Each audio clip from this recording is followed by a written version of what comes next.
Beep boop boop boop boop boop. Bum bum bum bum bum.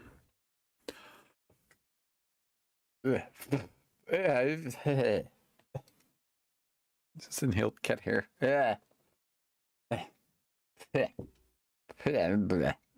I mean, hi.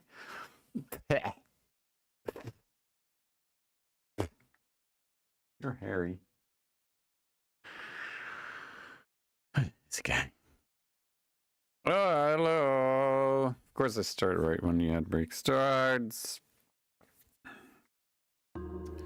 Whew. Bum.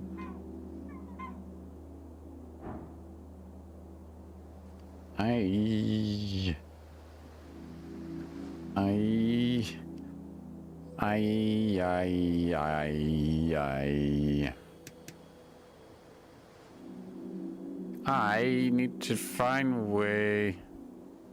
Ooh, 40. Where are you gonna cuff up a hairball? Yeah, no, right. Hey, Rugal. Where do you go?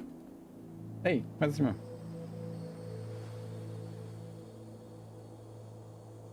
I was trying to cuff it up. Cuff it up, hairball. Wang.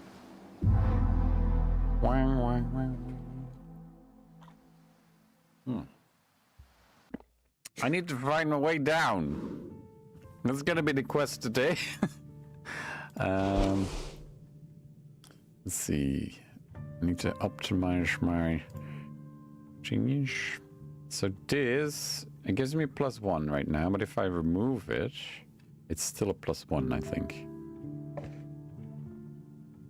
Yeah, it's still +1. I need even numbers, right? So if I switch this one for Wisdom's 14. Yeah, Constitution. Wait, what's this? Oh, Dexterity. +5. Let's fucking go. +3 Strength. It has Viz in it.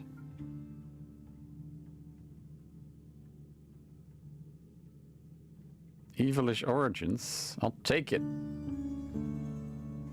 But it only gives me 1 extra, right?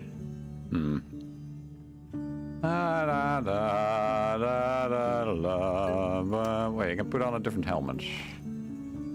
So this gives me -2. -2. No. -2. Why does that give me -2? Okay. +1 charisma, +1 strength. Isn't that gonna help?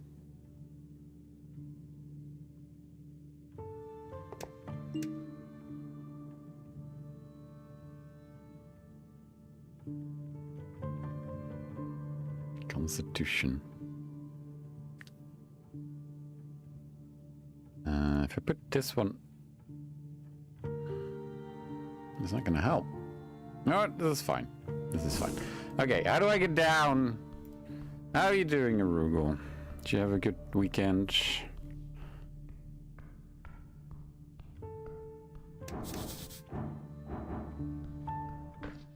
Like, the angel popped up in front of the pillar, right? So I assume it's there, but I couldn't see shit.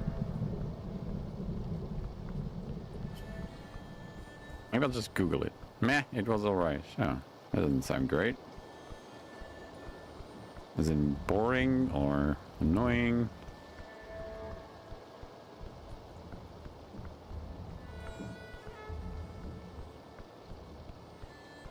God, these stairs. Okay, stop walking with the cursor every time.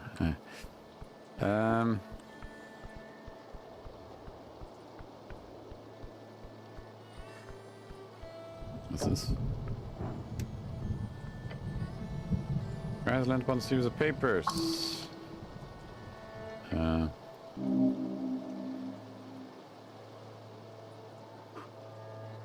Some of them are torn or unintelligible. A few catch your attention. This seems illegal. Advertisement requires strict approval from the government. Tear them down. Rip them up. Okay. Shreds, you say? Oh, I mean, that's fine. Look at the flyer. Allen and Sons, binders and lithographers. This place would fix your ruined spellbook. Oh.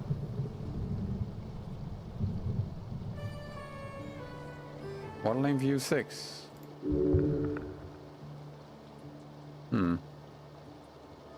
Look at the ones at grand opening. You can barely read the faded lettering on this ink-printed flyer. Grand opening of the Stubborn Sphinx Brewery and Commercial Tavern. Served out riddles. Alright. Faded green hammer. Sun-faded symbol covers most of this large poster. It's a hammer printed with green ink. Ascalists. Those who share the play. Get it, ye work. Ascal said no gods above, no king below, only folk. Ascalist rally on 20. Blah blah blah. Use the sentiment garbage. You can't just gather people like this. The city is surely against this type of erroneous collectivistic behavior. Okay. I don't give a fuck. Alright. I feel like I should have looked at that at the start of the game. This is all old shit. Anyway, I need to go to that thing. Our Lady's apartment. But that only opens at... Wait, it is evening. Hold up. Hold up. Hold the phone. Holding the phone. Who is this? Hello?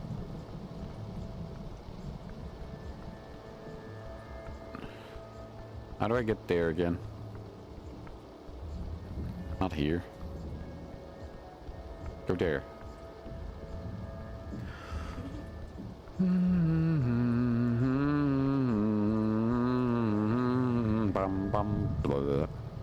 Walk. Wait, I have a shit ton of money, right? Maybe she has something useful.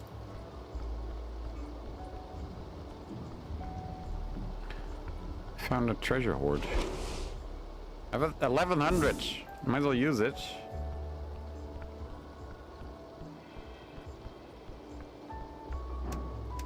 You. No, that didn't help. It is you. It is. Beware of this one. She's good at getting what she wants. Oh.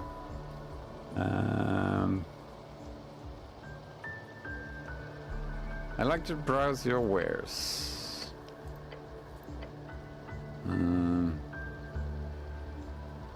Empty a fruity bottle.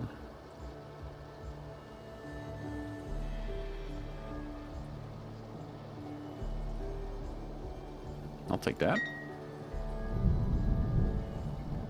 Okay. Don't know what elven ointment is. That's all for now. Do I have elven ointment? Is that a consumable?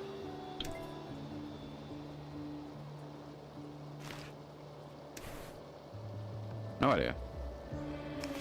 But what did I buy?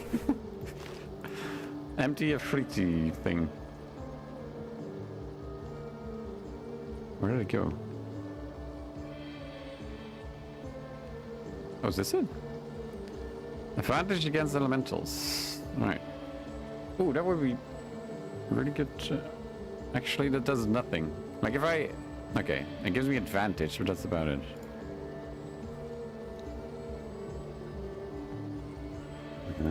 You know what?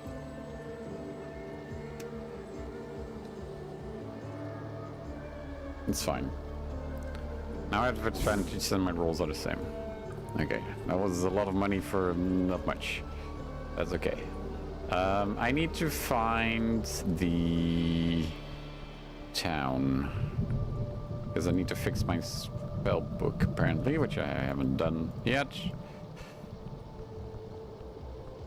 And then I need to find my way down. Okay, just fucking walk. Okay. Wait, I'm going in circles.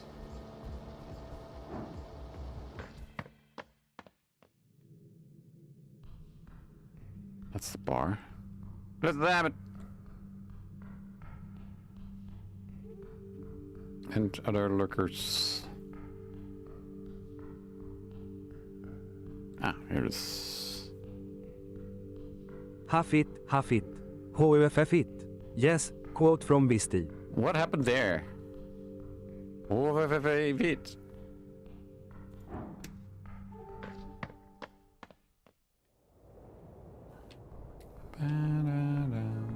Is it here? Has it never...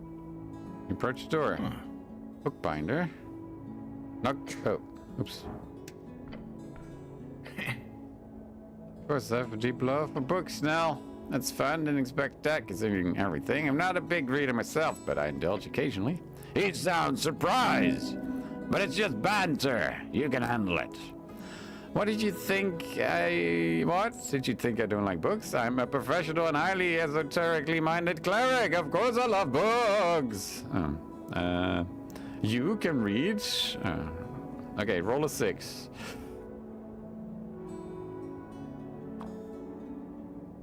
It'd be funny if I all of a sudden started pretending I was a barbarian. Which would make no sense.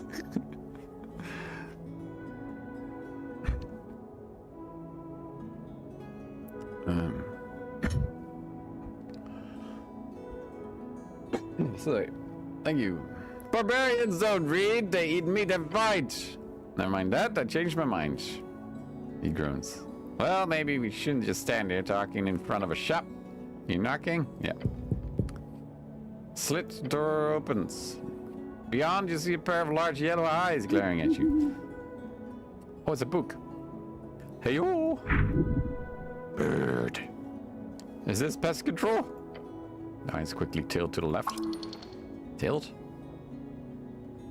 No? Oh! The eyes push closer to the slit in the door. As they do, a bush of gray feathers pokes out. A bird frog! Ah! An owl! A cleric? Roll a 3. Roll a 3.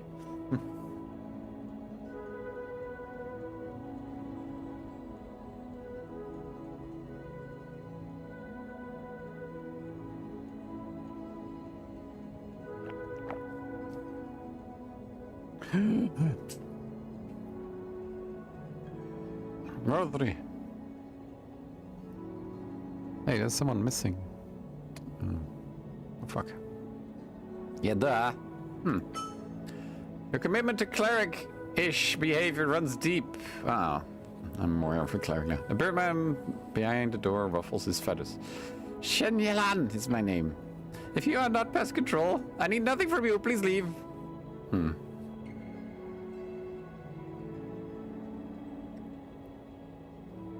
I have a ruined prayer book. Can you fix it? Prayer book, yes. I have seen quite a few. Drop it inside.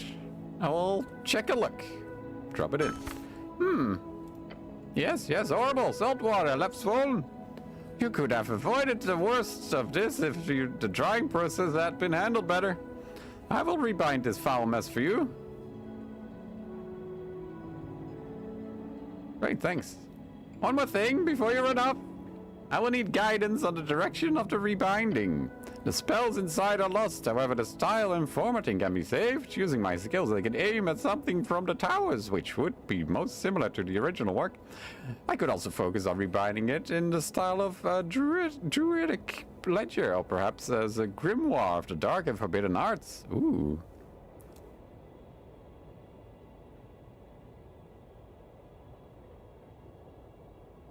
Ooh. Okay, roll a 3 again.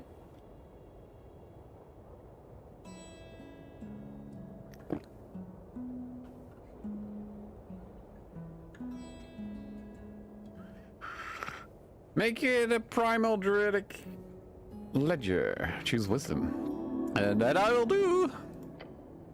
Return tomorrow, not while the sun rises. I am either resting or working intently during those hours. Anything else you want? Thank you. Oh, I wonder if I did this too late, but...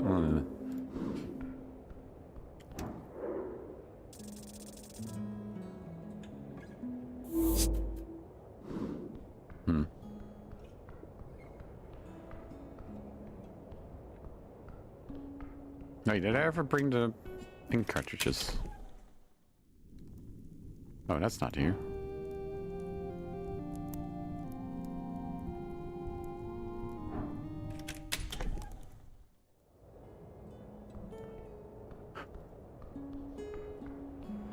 Not here?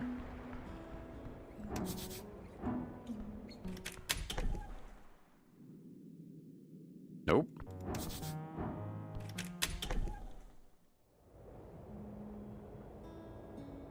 Where was that? Snare, read, killed,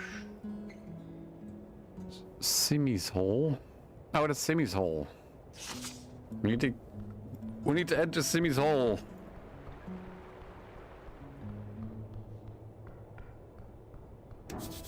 Set up.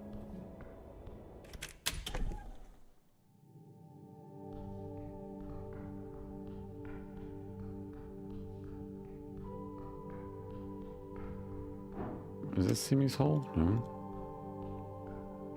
Is this Simmy's hole? Yes. No. Is this Simmy's hole? No. Is that Simmy's hole? Okay, which one? Fuck am I? Help. My map is fucking up.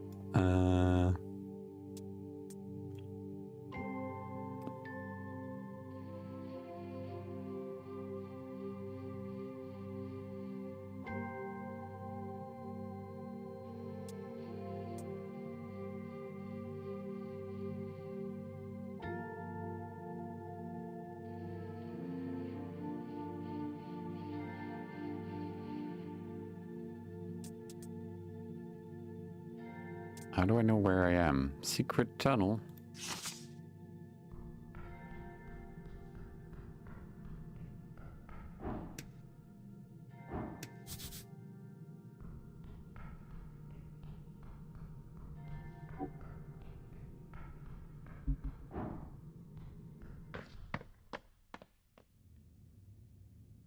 Oh. Right. Okay, there's the secret tunnel.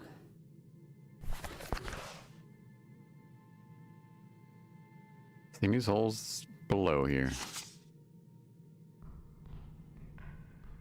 But why can I?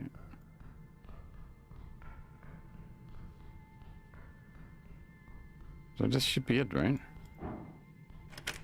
That won't work. What? Why not? Fine, fuck you. Psh. Psh. Psh. Psh.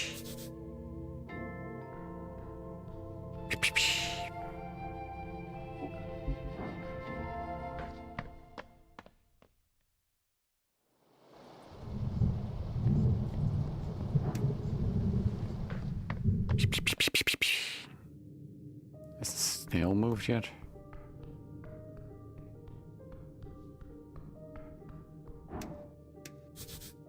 Out of the garden.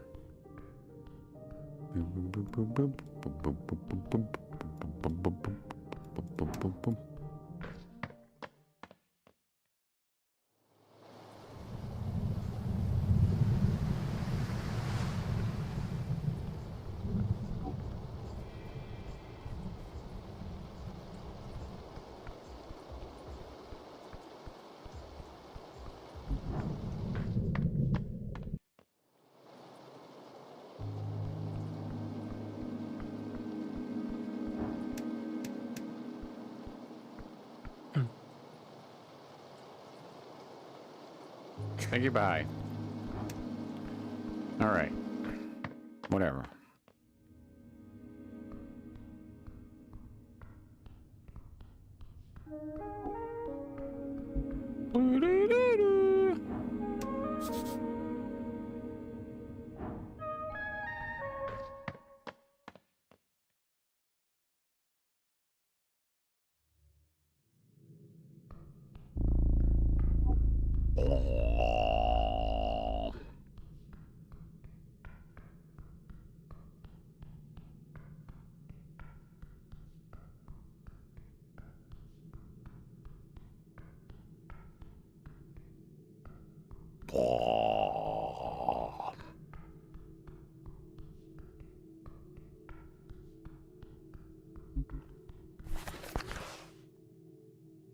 city below.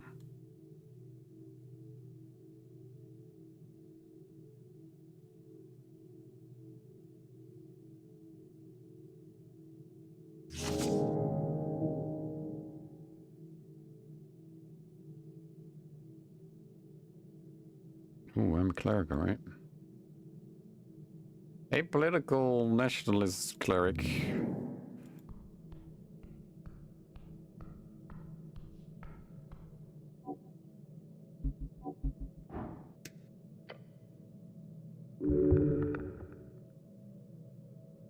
Touch the pillar. Finish up.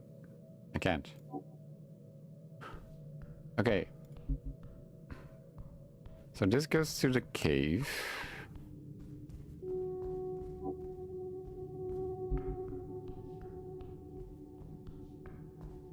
Okay, can I find a map or something? Cause I'm so fucking lost.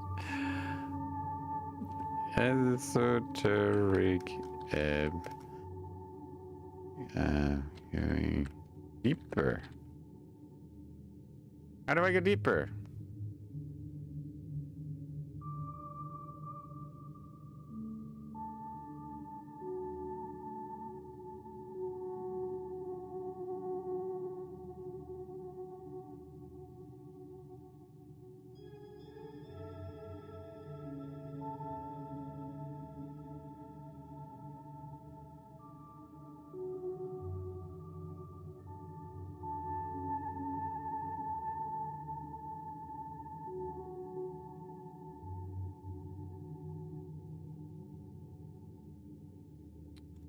Okay. Apparently it's very vague. That's interesting.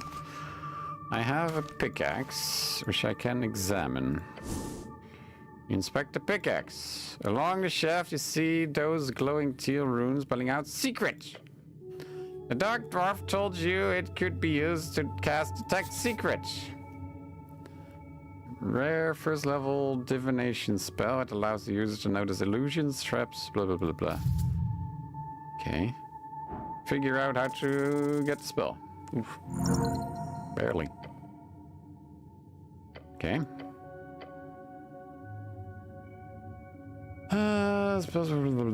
This by definition reverse engineering. Oh, then I should just be able to retrace the steps of the pickaxe esoteric activation, which strings are being pulled, and when writing them down step by step.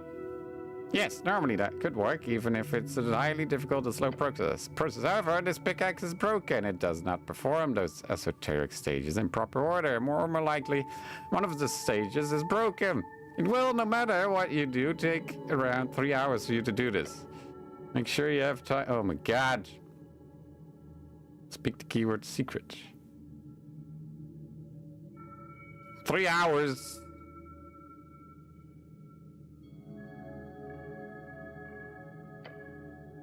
Fucking hell. Extract the spell. Fucking hell. Like secrets allow you to uncover once for each cast any secret trap, hidden passage, stashed away item, or esoteric illusion within 30 feet. If you wish to uncover the secrets of the city below, make sure to keep it prepared. Amazing.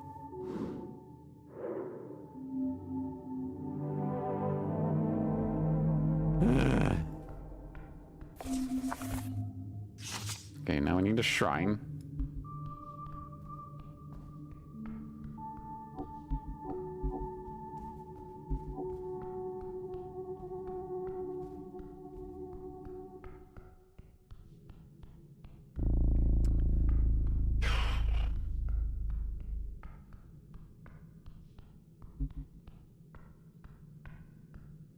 Fuck's sake. Go! On the stairs! Thank you!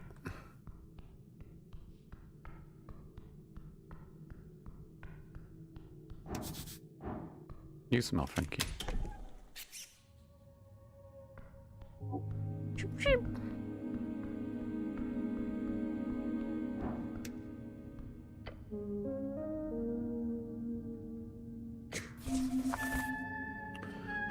Let's see. Your wounds, comprehend languages, detect secrets. Speak animals. Turn undead. Fuck it. Crusade. Speak with dead. Enhance ability. Finish. Alright.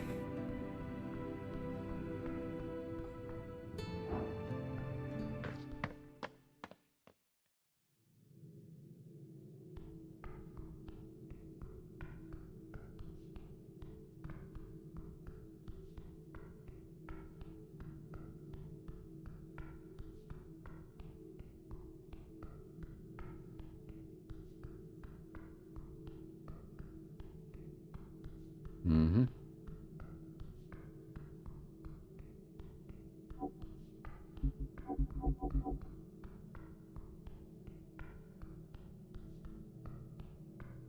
It's a bit dark in here, huh?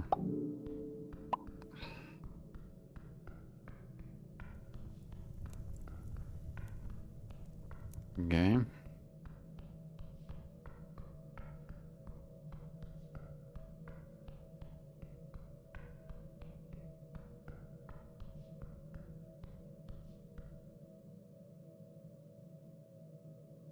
There's no reason to cast a spell. Oh.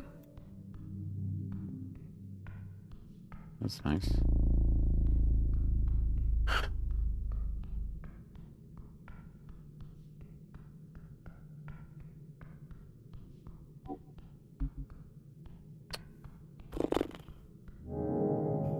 Oh my god.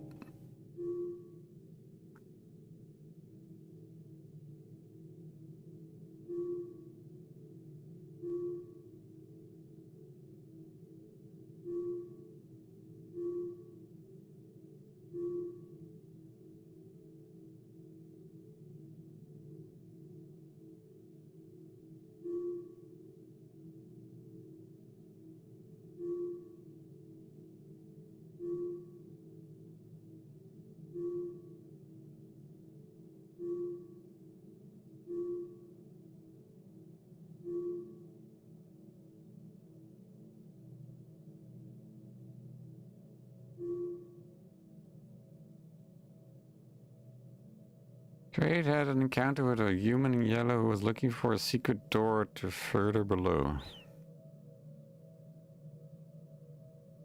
He went through the south caves. Okay.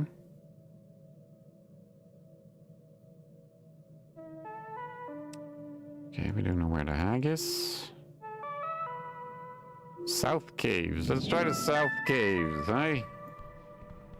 Is that where I encountered that rock monster that kept killing me? Maybe. Maybe.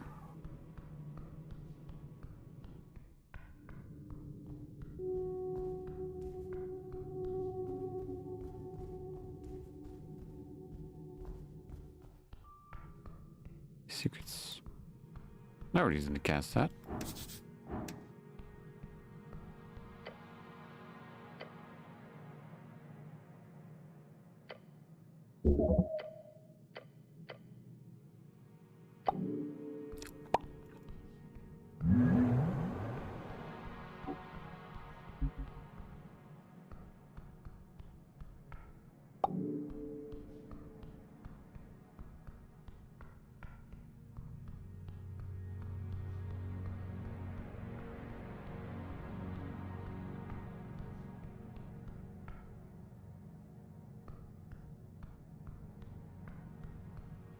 Mm-hmm.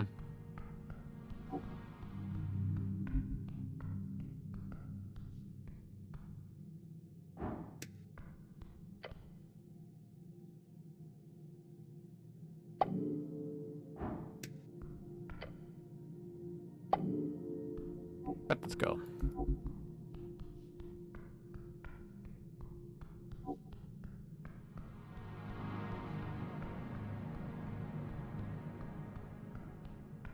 This is going in fucking circles again, mate. I'm here.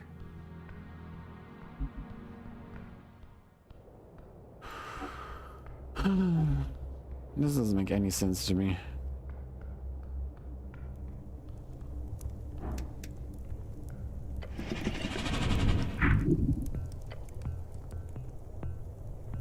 What do you hunt down here? Many things. Great times talk. Find anything good? Yes. Great. Take many trophies from big chicken to little drake. Those with many, many teeth and eye. Most are not tasty. Some very. That's such a companion. You. Come does a comically loud gulp. Huh? Just play it off. Nice. Little green man, you are not tasty and not even fun to hunt, but you look spicy.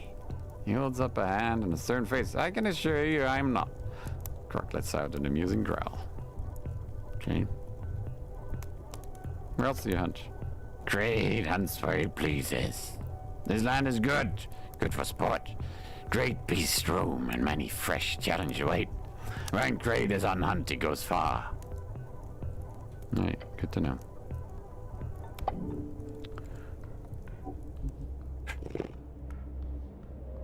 Okay. Well, this doesn't help me at all. What am I missing? I'm fucking Googling it. Like, what the fuck?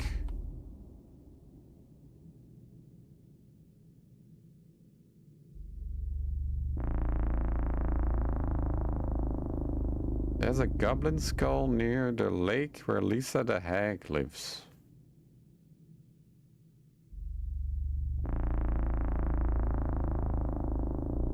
Who the fuck is Lisa the Hag?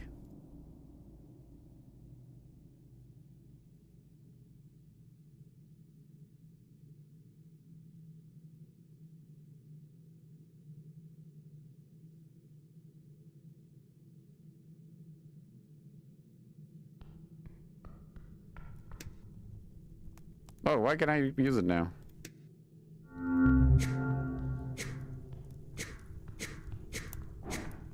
Okay. Sure.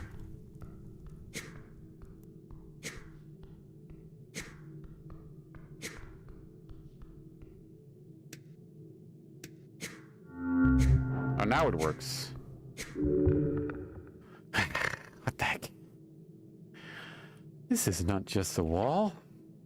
You can see it now. In the crack between two of the tiles, there's something hidden within. Slide your hand in.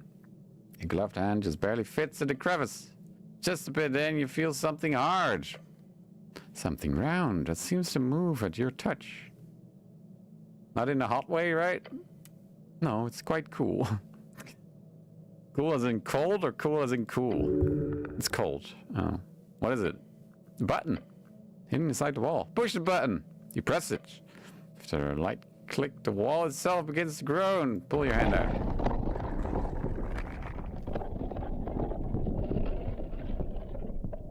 Hidden door.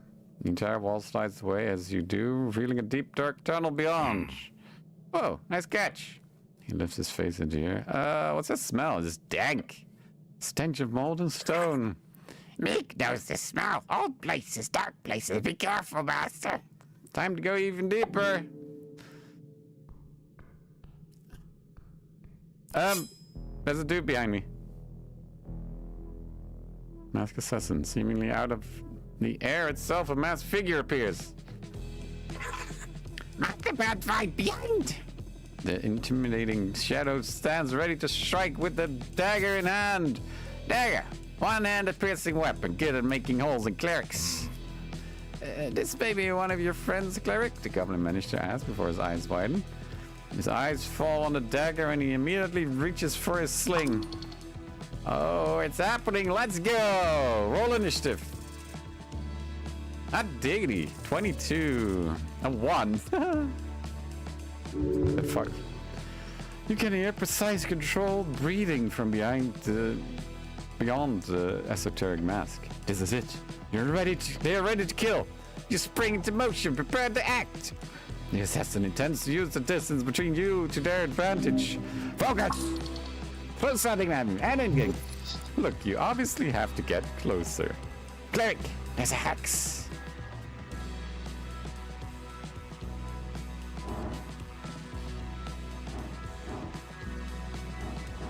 Throw something? Riku? Hello, welcome. Ah! Cannons! Yell something surprising. Oh, you're playing the game as well. Hi. Natural 20!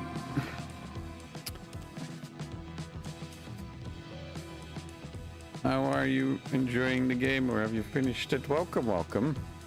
Thanks for the raid. Oh.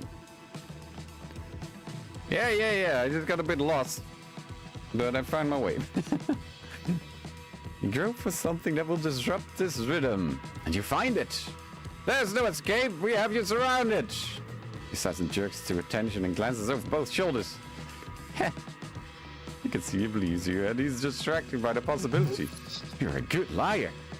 Snell whips his sling with practiced flair and launches a stone. The assassin flips backwards, trying to dodge it, but it connects nonetheless with a sickening sound. The masked figure's head tilts at you suddenly.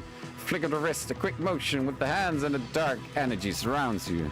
Get ready to run by, have fun, eat things. I might... in your mind.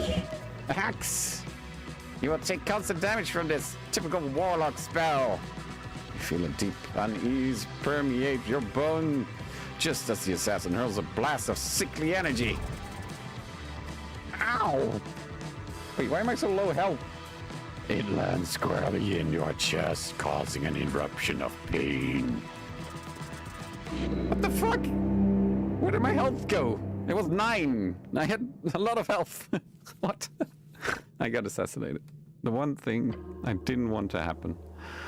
Oh my god. Okay, dude. I had 5? Okay, maybe I should have healed.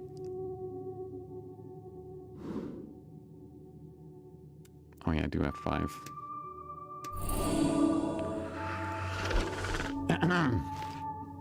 Apple?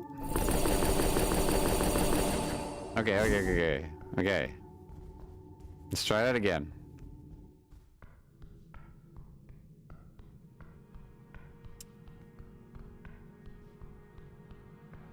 Can't believe it.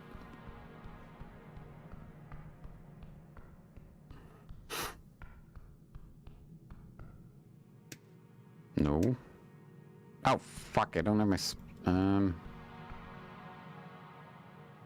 Wait, I can do that here.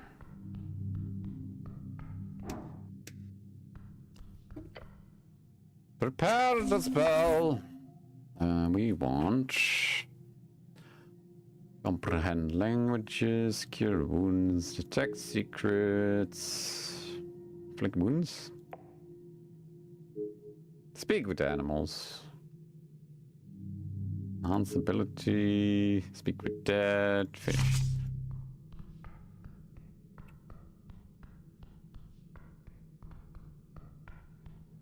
Does it light up if I'm close to a secret? I feel like it's kind of stupid. You can only cast it when there's a secret near, so you know there's a secret near. So what do I know?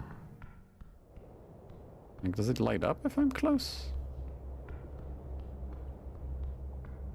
Yeah, it does.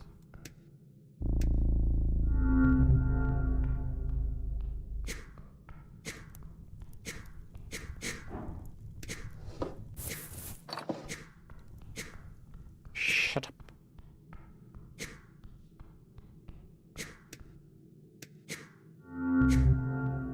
Okay.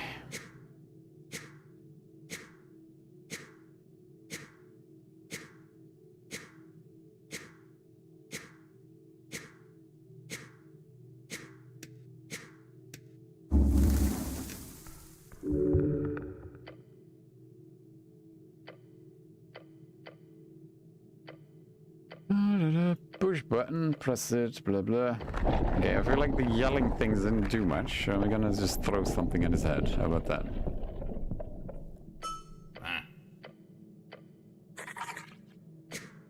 Alright, let's go.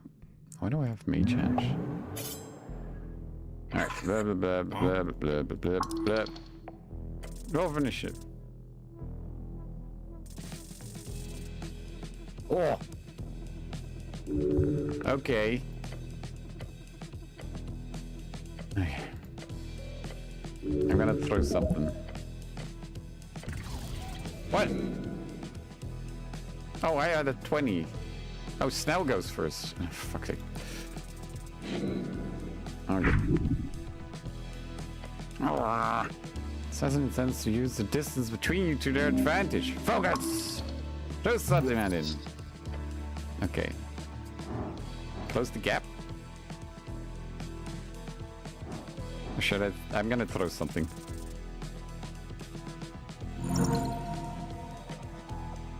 You pick up the first thing you can grab and hurl it with all your might. Grab a handful of... It's a clod of dungeon dirt and moss. Bucket sand. It speeds through the air and explodes on the assassin's chest. The masked one looks down at the dirt, seemingly checking for injuries. They are surprised when they find none, but they do seem rattled by the experience. Big time's over. You will not allow some filthy sneak to kill you. You are in danger. Cleric, you've been hexed, yells the goblin, whirling another stone. The stone misses the masked one. They glance sharply at Snell. The masked one again lifts their hand, shooting a viridescent blast. You endure the pain as best you can. Oh god. Then the uneasy feeling sharpens and slices at your nerves. You need to get up close and personal. Okay. Move forward. That's enough. That's perfect. Okay. Disarm him. 25. Roll it. Oh, okay. You take a step forward using both hands. Quickly push your wrist one way and the flat of the dagger the other. Dagger pops out of his hand and lands on the ground a few steps away. You catch him gasp with more panic than you'd expected. All three of you are beginning to tire. The end is near. Snell sprints forward at the assassin and tries to slide tackle his legs. The assassin leaps into the air to dodge, but Snell reaches a hand up and connects with the masked one's ankle. The assassin tumbles to the side, almost falling prone. What a sidekick! The masked one scrambles to find the blade on the ground. It takes the assassin a few precious seconds to find it. End this fight now! You can disrupt the magic blade string. You have the capability. Okay. Disrupt the esoteric string of the dagger. Fuck! Reach out esoterically and pluck at the string that attaches the assassin to the dagger. Ow, I fucking... Okay, that's fine. It's fine. It's fine. This hasn't gone the way the assassin expected. He probably thought they were going to kill you. Your muscles burn. The goblin has risen from his slide tackle and tries to get a hold of the assassin. I have a protection on me that... can I do cure wounds? I can just cast that. Okay. And tries to get a hold of the assassin. He struggles to secure a grab, but the assassin is harried and focuses on preventing it. The assassin puts both hands on his dagger and channels a swirl of pale green energy into it. He slashes at you with the blade, connecting with your torso. 14? A horrific pain follows, striking you even deeper than the very real physical damage. Ow, no, the hex! For fuck's sake. Okay. I should have saved. I didn't save. I assumed I wouldn't die this time. But here we are. Could you... Oof.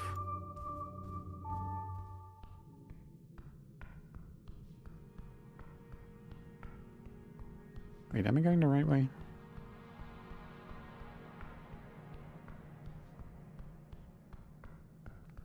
It's going great.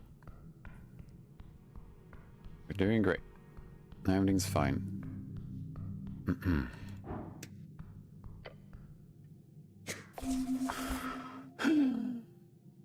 Cure wounds. Protect secrets. Deflect wounds. Shield of faith. Maybe I should carry that.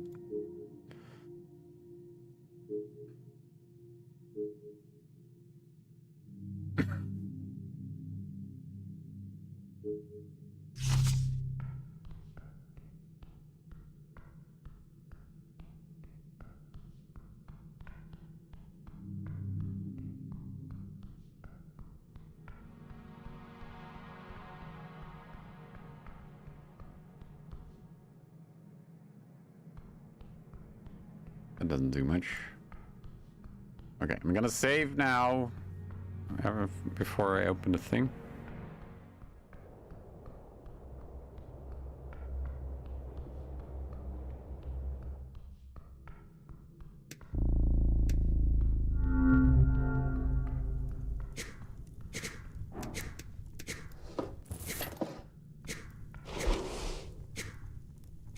Shut up.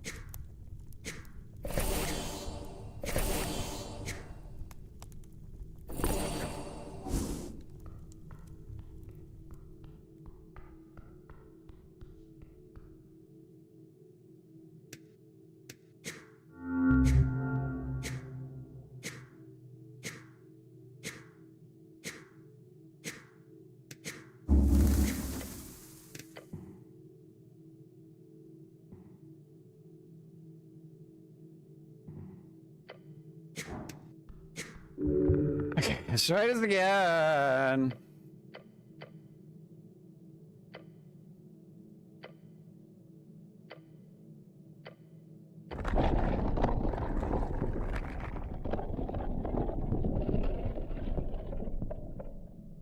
Huh?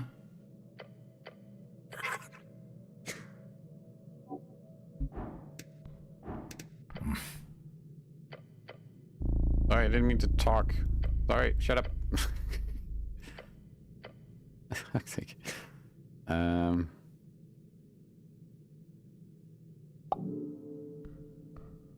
Where did it come from? Alright, blah blah blah blah blah blah blah blah blah. Dexterity. 20. Okay. Now I'm first. Wait, what? Okay. Okay, get close. Get close. Close the gap. There we go. You run towards the masked one, using all your energy to get closer. The assassin stumbles backwards quickly, but not quickly enough. You're in striking distance. This'll make the fight a lot easier. The masked figure's head tilts at you suddenly. Flick of the wrist, a quick motion with the hands, and dark energy surrounds you. Oh. Yes. Shield of Faith. But only in your mind. Hex! Yeah. But you are close enough to see him preparing the blast, and you duck. Duck! A long time ago, the duck was a symbol for the city of Norvik. It was later replaced by a fish. It arcs over you harmlessly. Playtime's over. You will not allow some filthy sneak to kill you. You are in danger. Cleric, you've been hexed, yells the goblin, whirling another stone. Stone misses the masked one. They glance sharply at Snell. You're close enough to act. Stare at the assassin. That's enough. That's perfect. What are you going to do?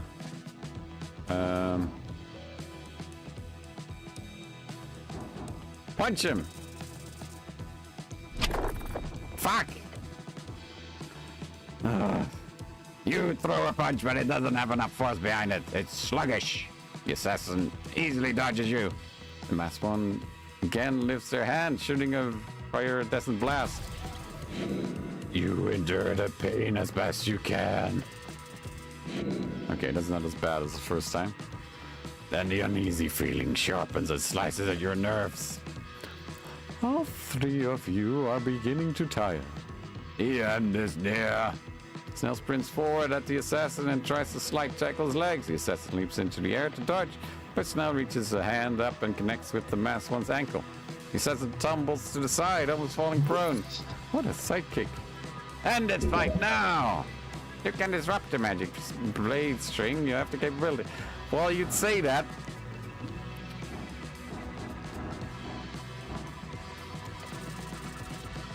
There we go. Jesus. You raise both hands in front of you and curl your fingers. You reach out, not physically, but esoterically. And you connect with the string connecting the assassin to the dagger. You shear the string and watch as the dagger is set free in a rapid spinning motion. It cuts into him deeply. A painful murmuring escapes the mask. The assassin releases a shaky breath. The assassin raises his offhand as though he's going to blast you with energy again. But he lashes out with the dagger instead. It slices into your forearm, cutting a ragged gash in your flesh. Again, the pain of the hex asserts its stinging grasp. This hasn't gone the way the assassin expected. They probably thought they were going to kill you. Your muscles burn. The goblin has risen from his slide tackle and tries to get a hold of the assassin. He is struggling to secure a grab, but the assassin is harried and focused on preventing it. You can finish this slog of a fight right now. You're exhausted. Convince him this is a stalemate. Barely. You exhale angrily, like you're only just controlling your rage. Enough! It's over! The assassin watches you warily, then mutters something. The masked one takes a step back. Your companion takes a step back. Take a step back. Good idea. Exhaustion weighs on all of you like a heavy blanket. Snell holds up his claws, palms facing the attacker. You calm down, peculiar. Stay away! That voice. Is this a young boy? The assassin turns and runs, the cloak fading into a misty invisibility. Let yourself breathe again. The air fills your lungs. The effort you've exerted is catching up to you. You wobble. The world begins to fall. You hear Snell's voice. It's concerned, quiet, distant, and yet close. Whoa there, Snell mutters, an elbow pressed against your side. Not yet. Not in the city below. Cult hit updated. You feel disappointed. Fear for the future. General confusion, really. Look. Snell points towards the stairs behind you. They go down, far down. We won, Snell! Huzzah! Almost die. Oh, gods, no, no! The goblin doesn't look too good himself as he returns the sling to his back pocket pouch. Look. We can either head back upstairs or we can continue down. But whatever that bastard didn't want us to see down there, we now have an open path. You're right, Snell, we should keep going. Well, that's not really... I meant, we can go take a rest and come back later. The dungeon ain't gonna shift right away, but... You take the lead. I'll be right behind you, okay? The mystery of this strange assassin continues. You have a distinct feeling you will have to face that mask again, and the one behind it. Revenge! That is what fuels you now. You will find him down there. You will reprehend this bastard. From all the magic you have seen here, the clues point towards this very simple answer. Not a hag, nor some British mercenary paid for your blood. No, that would be far too expedient. You are dealing with a renegade warlock, and you are heading straight towards his master's lair.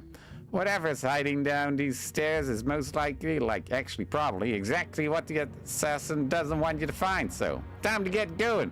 Time for truth to be unveiled once your body stops leaking. Count your blessings from Earth.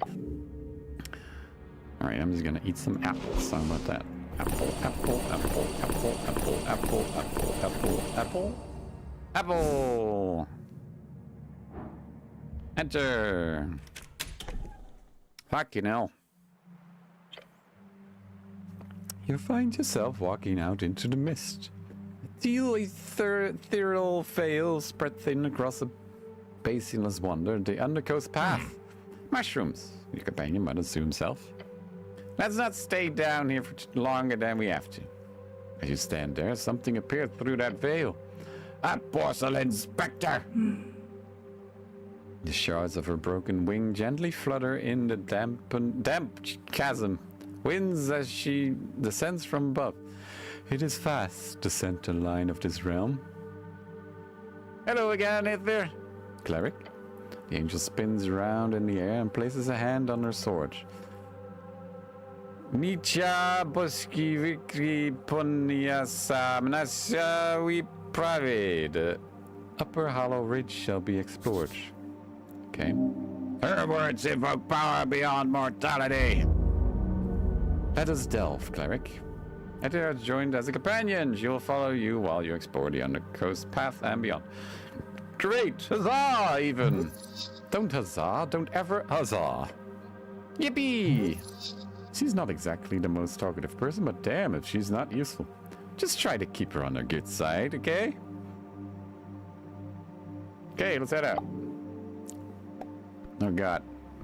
We're finally here. Hey, you can walk here.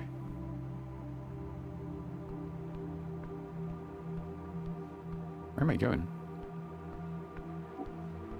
Don't know why I would walk here, but we're walking here. Hey! I'm walking here.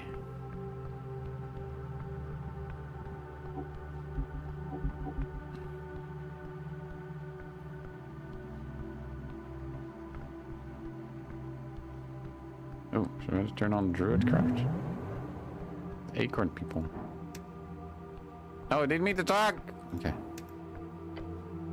Stand before an entrance. Beyond you see dark tunnels, winding passages, and a forlorn chamber connecting them all. Seems like one of those paths could lead down. This is correct. The only way to safely get down is to head through there. Enter the chamber.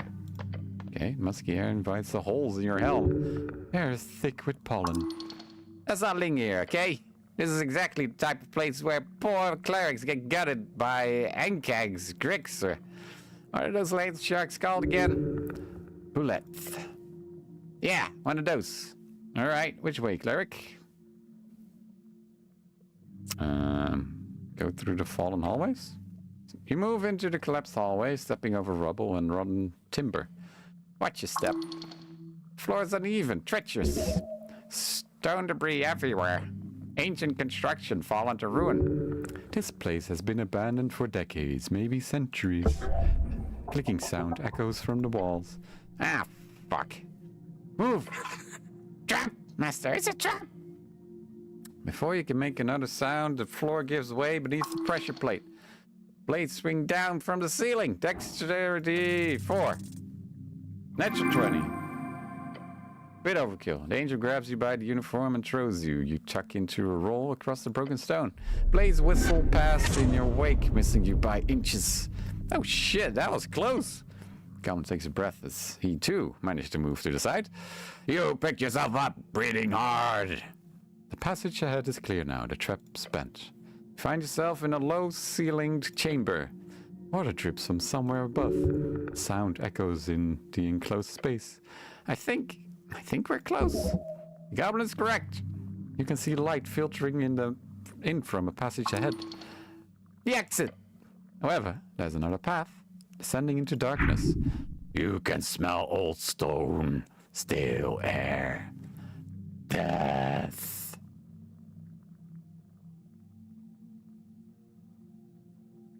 Explore the burial grounds, risk it all for some potential loot. I mean, yeah. You descended to the ancient burial chamber. The air grows colder still, rotten. Walk through the cracked entrance. The doorway appears to have been sealed for millennia. Yes, actual millennia. A recent seismic shift must have broken the seal. Stillness, heavy from centuries of undisturbed rest. Your footsteps splash in shallow water. It pulls on the floor, ankle deep. The chamber is vast. Columns of carved stone rise into shadow. Snail motifs, spirals. Yep, this is a tomb. Tons of bones all around. His voice is barely a whisper. Don't take too long. And there, in the center, an altar. Upon it rests a mummified corpse. Look closer. Not human. A snail. A giant snail. Careful. Its shell is crystallized, preserved. The body itself is wrapped in ancient cloth covered in strange runes. One of its appendages is extended, held out. In its grasp, a ring, entirely silvered. Even from here, you can see it glowing faintly. Examine the ring more closely. You step forward. The water ripples around your feet. The ring is silver, inlaid with small shells and blue stones. Look around the chamber. Your eyes scan the space. More altars, smaller ones. Other snail corpses, a whole congregation of the dead. Make a decision. So, are you going to take it? Either watches the waterlogged chamber carefully. I mean, of course we gotta take the ring. What can go wrong? You reach out. Your gauntlet closes around the ring. You pull. Gained item, ring of spell storing. It slides free from the mummified grasp. For a moment, nothing happens. Look at it. Esoterically tingling. A magical ring. Put it on. You will find out what it does. That's a powerful item, cleric. The goblin wipes sweat from his brow. Let's get out of here before something else wakes up. A sound, huh? All around you. Ah, shit. From the shadows, from alcoves, from beneath the water, they rise. Skeletons! Their bones ancient and yellowed, covered in barnacles and coral. Run! Shit! They've already surrounded you. You are trapped. Oh. Oh. Not great.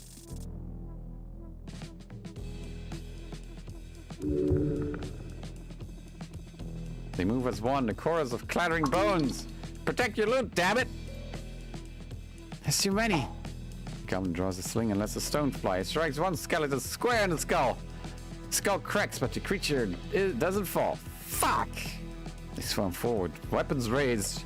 Rusted blades, bone spears, coral-covered clubs. 3 of them converge on you at once. First blade cuts across your side. The second strikes your shoulder. The third misses, but only barely. You're bleeding. Cleric! 2 more skeletons advance on Snell. He dodges one strike, but the second catches him in the leg. Ah, shit! Another pair turn toward Aether. Aether. She parries with blazing hands, but there are too many. The remaining skeletons circle, waiting for an opening.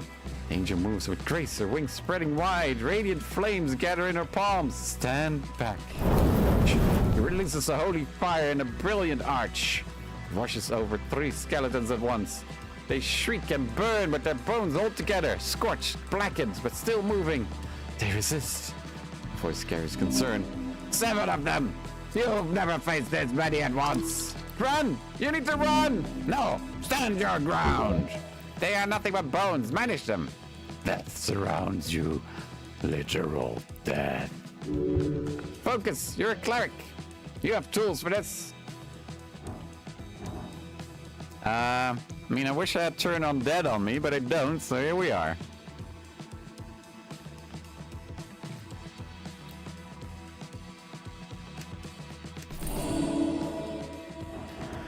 Dodge and weave. Swing. Fuck it. We swing. Fuck! Your swing goes wide as the skeleton jerks backwards unnaturally. Your momentum carries you off balance. Dangerous. You're still surrounded, but the tide might be turning. Snell is wounded. You are wounded. They are undead. They do not tire. You do. You can take it. Bring it on, abominations. I've got an idea. The goblin rushes forward, sliding between skeletal legs. He emerges behind them and kicks one hard in the spine. He stumbles forward, knocking into 2 others. Now! No, they're clustered. The massive undead presses in. Blades from every direction. You take hits, multiple. Pain. Blood. Aether deflects 2 strikes meant for you with her burning hands. But she takes a blow to her side in the process. Even divine beings can bleed. Hang on! The angel's flames burn brighter now. Desperation fuels her power. She sweeps her blazing hands in a complex practice motion. The searing radiance catches multiple skeletons. They stumble, burn, but do not fall. Too many opponents at once. She's breathing hard now. Even angels have limits. He must retreat. One more push. You can end this. You need to end this or run. Think. Use your esoteric might. Think fast. I'm gonna fall back because I don't think I can take another hit. You backpedal quickly, your allies moving with you, step by step, fighting retreat. The skeletons pursue you, but you're keeping ahead of them. The exit, you can make it! Run! The angel's voice cuts through the chaos. She's right, you all know it. This is unwinnable. Fall back now! You turn and sprint for the exit. The skeletons give chase, their weapons clattering, but you're faster. Ether brings up the rear, flames creating a wall of radiant fire behind you. It doesn't stop them, but it slows them. Rush past the threshold. You burst from the burial chamber into the passage beyond. Your lungs burn, your wounds scream, but you're alive. The skeletons reach the threshold and stop. They stand at the entrance, weapons raised, but do not pursue further. Keep moving. The goblin limps beside you, clutching his legs. Heather glow has dimmed. Even she looks exhausted. You survived! Barely. Are you alright, Snell? I'll live. Probably. You? Been better? And we all. Thank you, Heather. You're welcome. It has been long since I met so many in battle at once. It was thrilling. He sounds really energetic about it. That was intense. Woo! That's one word for it. Suicidal is another. Okay, reach the exit. Your lungs burn, your body aches.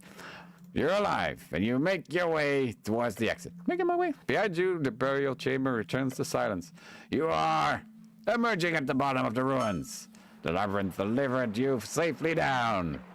Well, that was something. Nice to be alive. Good navigating. Let's go. Jeez. What's that? Huh? Snell looks up at the looming giant mushrooms all around. Then he tenses up as his arms brushes against one of the sprouting colorful flowers. He looks queasy. You really don't like mushrooms, eh? I don't see why I would. Especially these giant things. It's like, come on, look at them. Yeah, they're huge. The goblin then takes a deep breath. These damn mushrooms. He shakes his head. It's fine. I'm ready. Your angel companion gestures towards the overgrown road leading down into the mists. This is the Undercoast Pass, a trail which leads to the gravity flip, and further even still. That deep we should not travel. Let us proceed cautiously. Meek has not seen so big dungeon in forever. Reminds me of Colony. Colony was a place like this. Oh, so your colony was way, way beneath the city below then? Yes, or Meek thinks so. Old Colony and many plant, many rocks, wet too. That does describe many, many parts of the city below, but good to know. Speaking of the city below, Mimic, I have a question. Yeah. Your scarf. Bunches up. Yes, big angel lady. Did this colony of yours always live in this one place, or did it ever move up into the city? Oh, Meek does not know for sure, but Meek heard Colony before Meek was in big house, in that dungeon. I see. Then I do believe the colony is the one which the city has hunted for many years. Oh yeah, I remember reading about that. The goblin nods his head to you. You've got one hells of a celebrity cloak around your neck, cleric. You hear the textile around you shiver and shake, some type of laughter. Onward! Meek shall keep watch. Nod and continue down. Who's that? The blizzard rages around you. Whoa! This is like some kind of esoteric event. Obviously. Shield your eyes. The goblin companion holds up an arm to protect his vision. Don't stay in this thing too long, cleric. Cold bites at the cracks in your armor.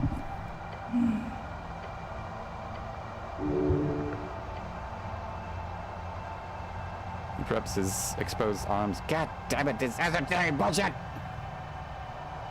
Turns at Ether. She sends another telepathic message to you. No, cleric, I am not immune to the cold, but my bodily functions are not affected in the same way as yours. Look around. You notice amidst frozen moss and broken Fade era ruins a thing. The shape is vaguely humanoid, a small creature. A mushroom thing.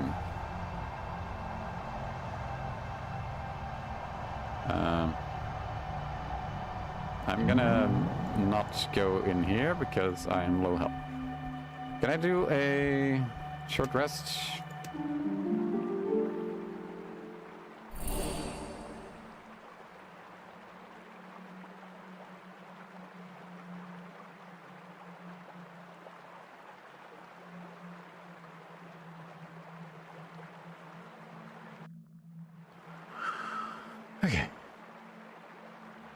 I need to consume some things.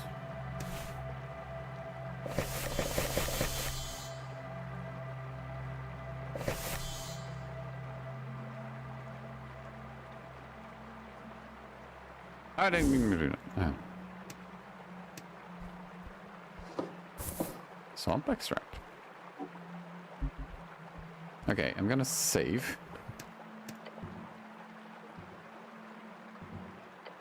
Just in case. Should I do?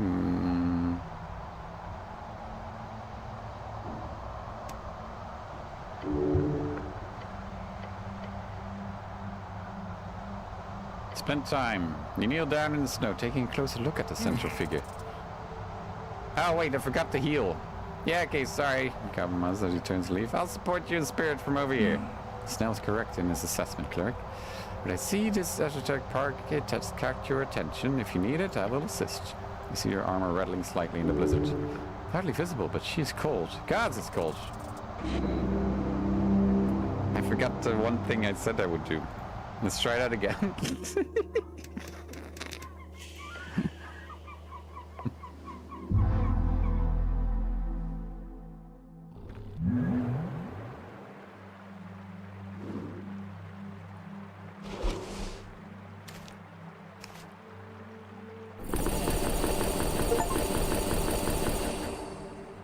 Eat 66 apples. Yay!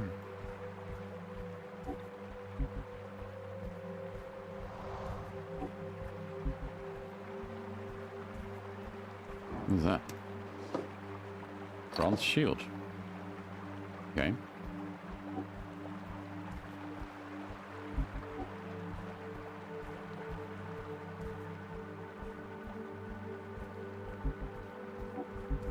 Okay.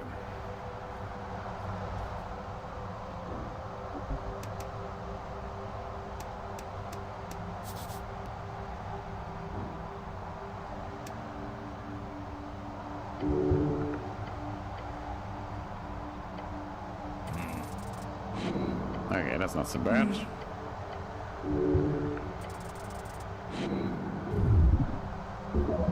Okay, intelligence 14. Whew, barely. Of course. It is obvious as the Praxis formula. Look around and stare at the frozen mushroom man.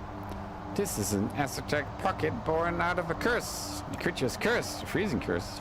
Could very well have been a simple cold spell that reacted with the primal strings of the area. Either way, yes. How do I break it? Heat. Oh, yeah, it's quite simple. The pocket is clearly unstable and focused entirely on this mushroom creature. Simply heat it up a bit and the pocket will fail. That's simple. Yes. Heating up a fellow creature to save it. A truly romantic idea. The red one means romantic in the classical sense, not the modernist sense. You hope, at least. You'll hurt yourself real good if you do that. But hey, you do you. Just don't complain if you wake up with the cold tomorrow. The chill. It burns already.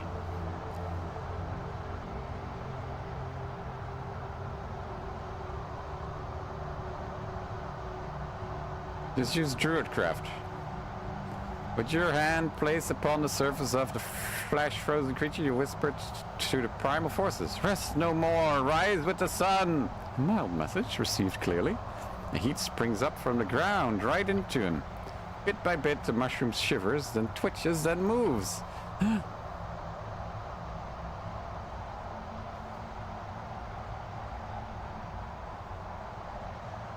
Mushroom, mushroom man.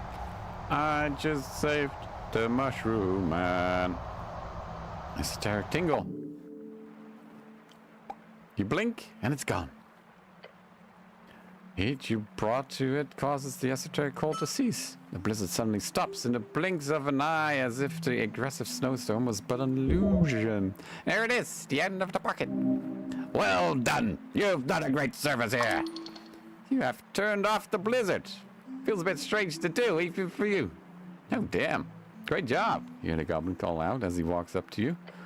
Oh, shit. It's a mushroom. Moving mushroom! Then he moves back, way back. Stilted.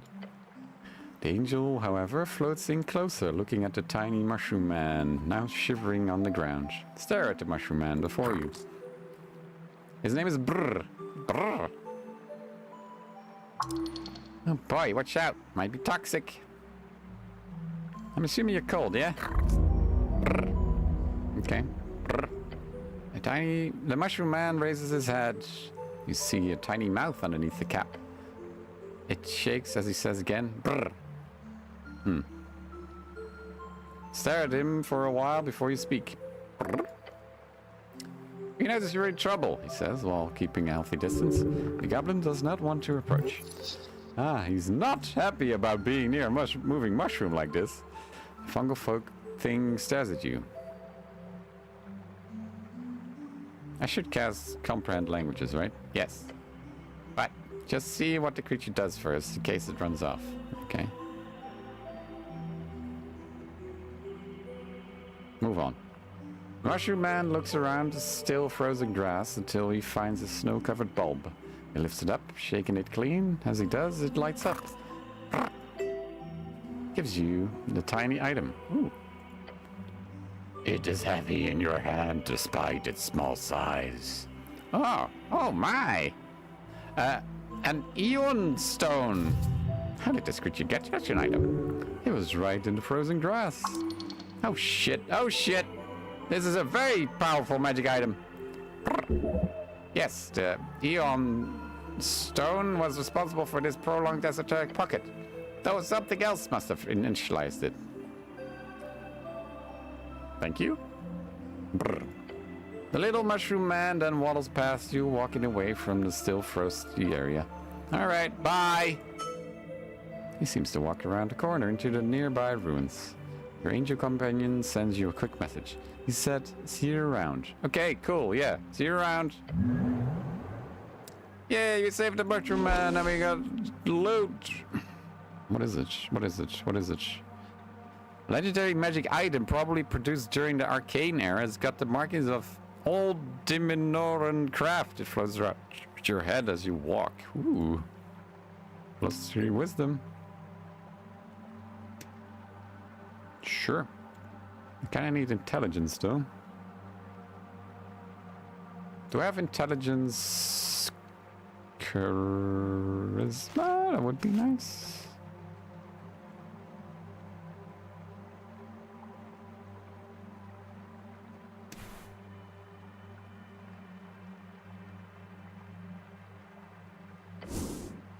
Mm-hmm.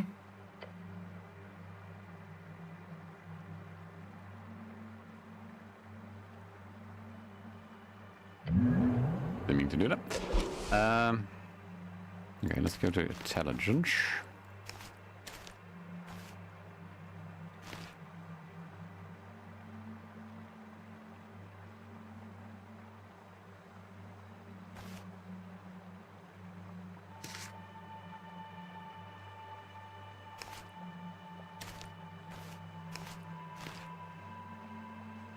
+2.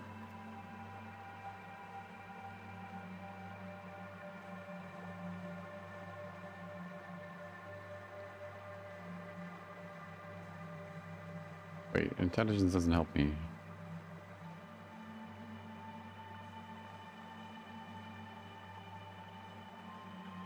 Oh, wait, yeah, and then intelligence charisma.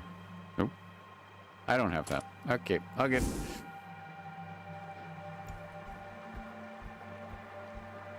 What's that? Ancient shrine.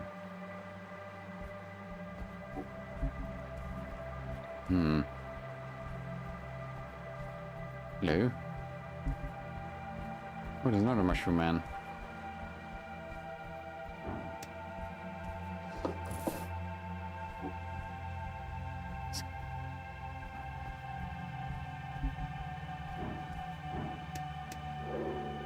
Brrr.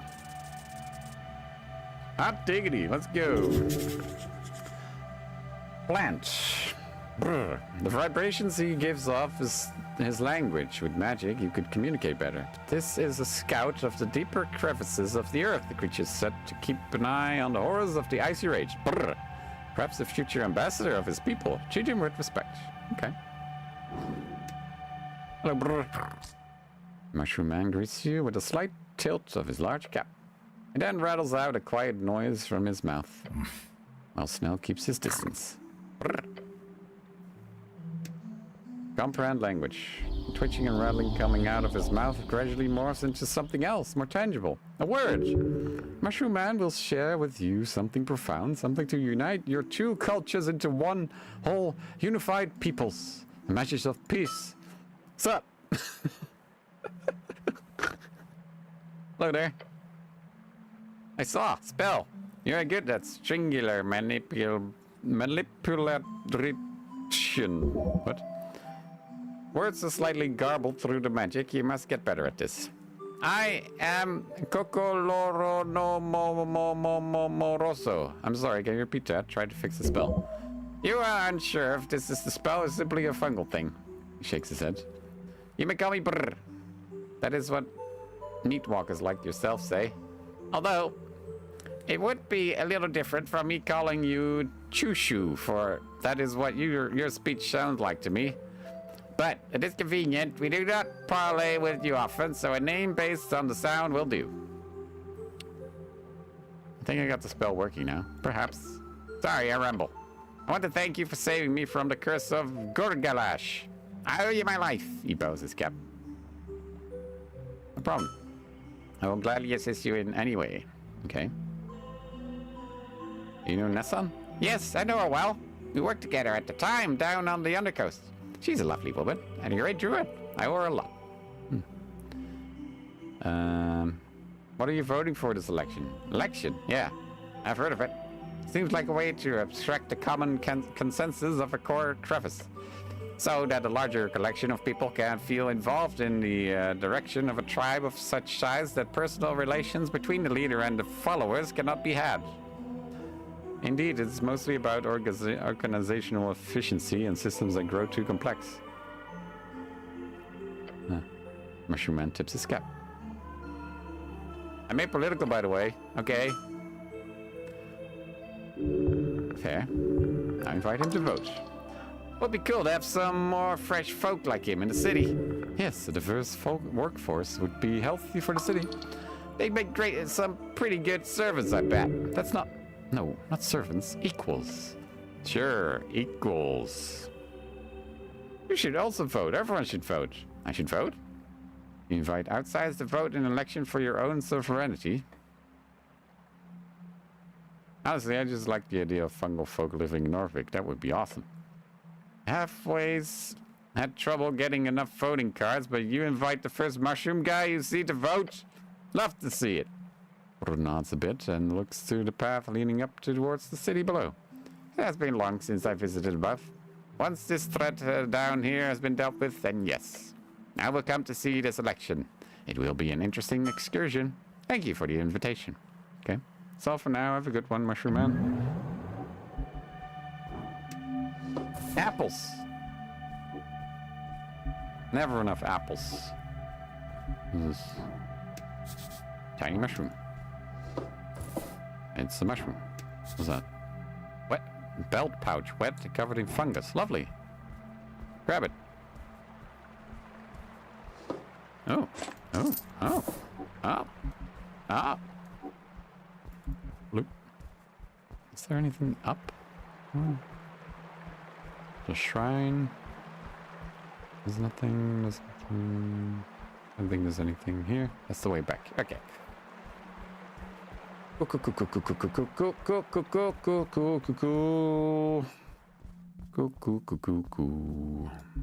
Mushroom.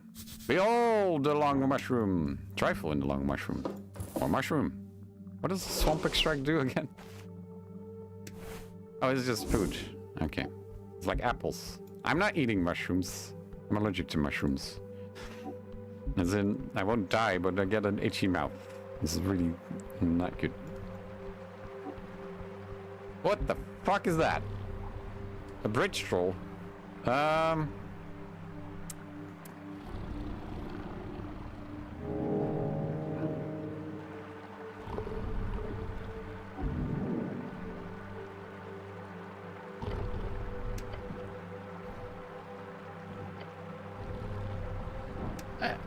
Hello? Woo! Let's go. Chaotic Evil Frosttroll. Great and mighty Frosttroll. Horrifying, even while asleep. You've got a few ways of Access approaching not this. alleged enough to not waste pancakes bowl.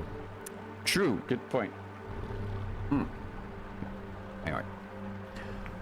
You've got a few ways of approaching this. Killing a troll is not easy, and you need all the advantage you can get. Check him right away, giving you the head start. Put up some kind of trap. Try to communicate first. Weak.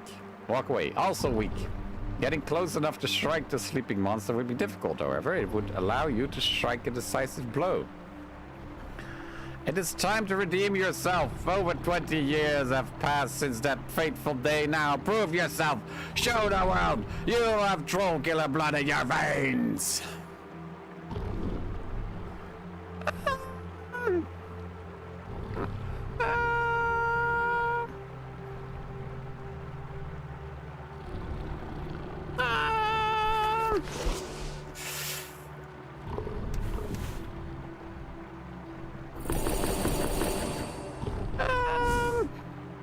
Yeah, this'll go well. Oh, that's the dude in yellow. Engage. It's back facing the pillar of Jor, a creature right out of every kid's nightmares. A troll! A frost troll, to be precise. Horrid creatures. Sleeping like a damn babe. Your bloodline pulses within your veins, shining away from its headsman. Your goblin companion stares slack-jawed at the beast. The angel keeps a hand on the hilt of her sword. There's a cage next to the pillar. Something inside is moving, but you'll need to get closer to investigate.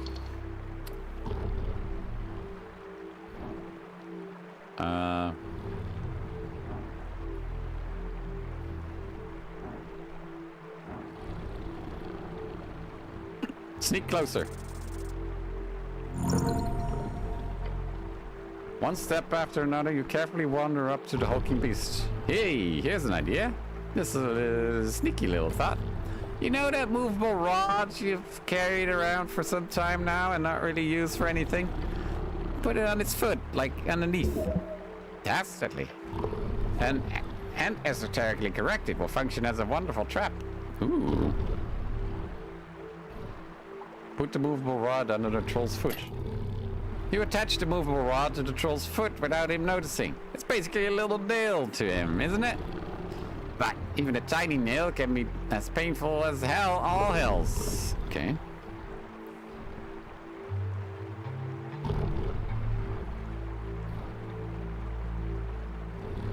Wait, how do I attack a sleeping troll, like practically? Good question. Getting closer to him would likely wake him up before you can get a hit in.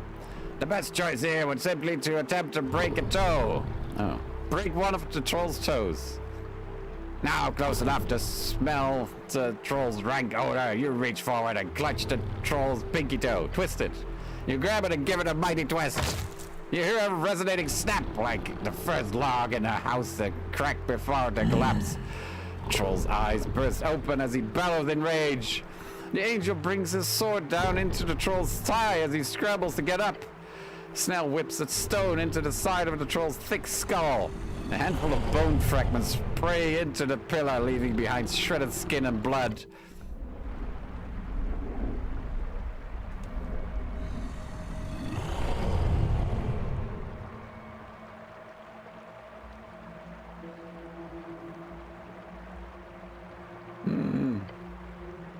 A cleric. Oh, I have waited so long. As he stomps his left foot down, the movable rod makes direct contact with the rocky ground. The rod instantly becomes stiff, no longer attached to the bottom of the troll's foot. Instead, it anchors to the ground, staying perfectly still and pierces straight through its flesh. The troll roars as the movable rod implants itself deeply within his clawed foot. Rivulets of blood spilling across the ground. Troll blood, highly esoteric substance. You can see it mutate upon the ground. Don't look at the blood, look at the damn troll! If you had a reasonable shot of bottling it, I'd get it. You could sell it, but you don't, so troll! Oh. Yeah, he really wants to kill you, shit! Destruction! Roll initiative! Ooh. Wait, oh, he had advantage? Yeah. Your goblin companion is already acting. He loads a stone into a sling and shoots it, already breathing heavily. It crunches into the troll's kneecap, blowing the skin off and causing him to waver. The angel holds her blade above her head and puts her offhand in front of her. Troll! Her voice is carried in a loud telepathic wave, attracting his attention. A dazzling burst of light pops from her fingers as the troll turns his head. He winces and covers his eyes with both hands. You stand tall in front of the troll. Molehill, defying the mountain. Act now! Astonishingly foolish, you cannot defeat a troll with brute force alone. Sorcery was invented for moments like this. Your flesh is shaking. Fear in your very limbs. Okay, this has clearly got off to a bad start. Let's try to calm things down. Yes, you can reason with any being, including this one. Exactly, how hard can a troll beat Trick? Trick? Tackle his leg, DC -1. Convince him you're just here to talk, DC 34. Try to calm him down, 29. Okay, well, tackle his leg. DC -1. I would even succeed with a 1. You explode into the troll's leg, arms up. You push, he wavers, you shove, he wobbles. Then, all at once, your body slams his leg. He stumbles backwards, twisting his ankle at an unnatural angle, and roaring in pain. The troll lumbers back to a standing position and swipes a foot towards you. He's still off balance from being tackled, so it doesn't have as much power as he's capable of behind it. But he is still a troll. Neil's swiping at you. You have awoken, King Gorgalash. Wake, wretch. Like a wave of spears. You try your best to shake off the impact, but damn! You will finish the job Earth began. Charge! This fight is eating up. Focus, focus! The angel sends the message to Snell, motioning at her many eyes. Attack its eyes! Snell tosses his hair out of his eyes and looks up to Gurgalash's face. With sweat flying off his brow and his lightning-fast sling, the goblin fires a shot at the troll's face. It hits his left eye with a loud smack. There we go, direct hit! The troll roars in pain and anger. Yes! The angel's brandishes her sword, leaps and swipes at the troll's neck. But the troll has recovered from his blinding attack. Oh shit, he's got a... Inhumanely fast, the troll twists, grabbing her out of the air and slams her full length into the ground. No, damn it! After his left on her back crushed against the ancient stone, she's moving but very hurt. You cannot hold back any longer. You must win this. Focus. Consider your best options. You cannot crush his skull. It's too far. Therefore, crush his toes. You're right. In the death zone. Get around him. You can figure this out. You just need a moment to connect with him a bit better. Stomp on his toes. Massive target has its pros and cons. It's easier to hit, but it's harder to hurt. You have to be precise and make sure... Shut up! Stomp! You stomp! Your boot crushes through the thick troll hide. You feel his bones break beneath your brutal blow. The troll screams in fury. The troll lumbers up to a standing position, rage in his eyes. He's still off balance from being tackled, so when he swipes at you with his claws, you dodge most of it. But one claw connects and leaves a gash down your side. Possible paths are closing off in this fight. Soon it'll be all or nothing.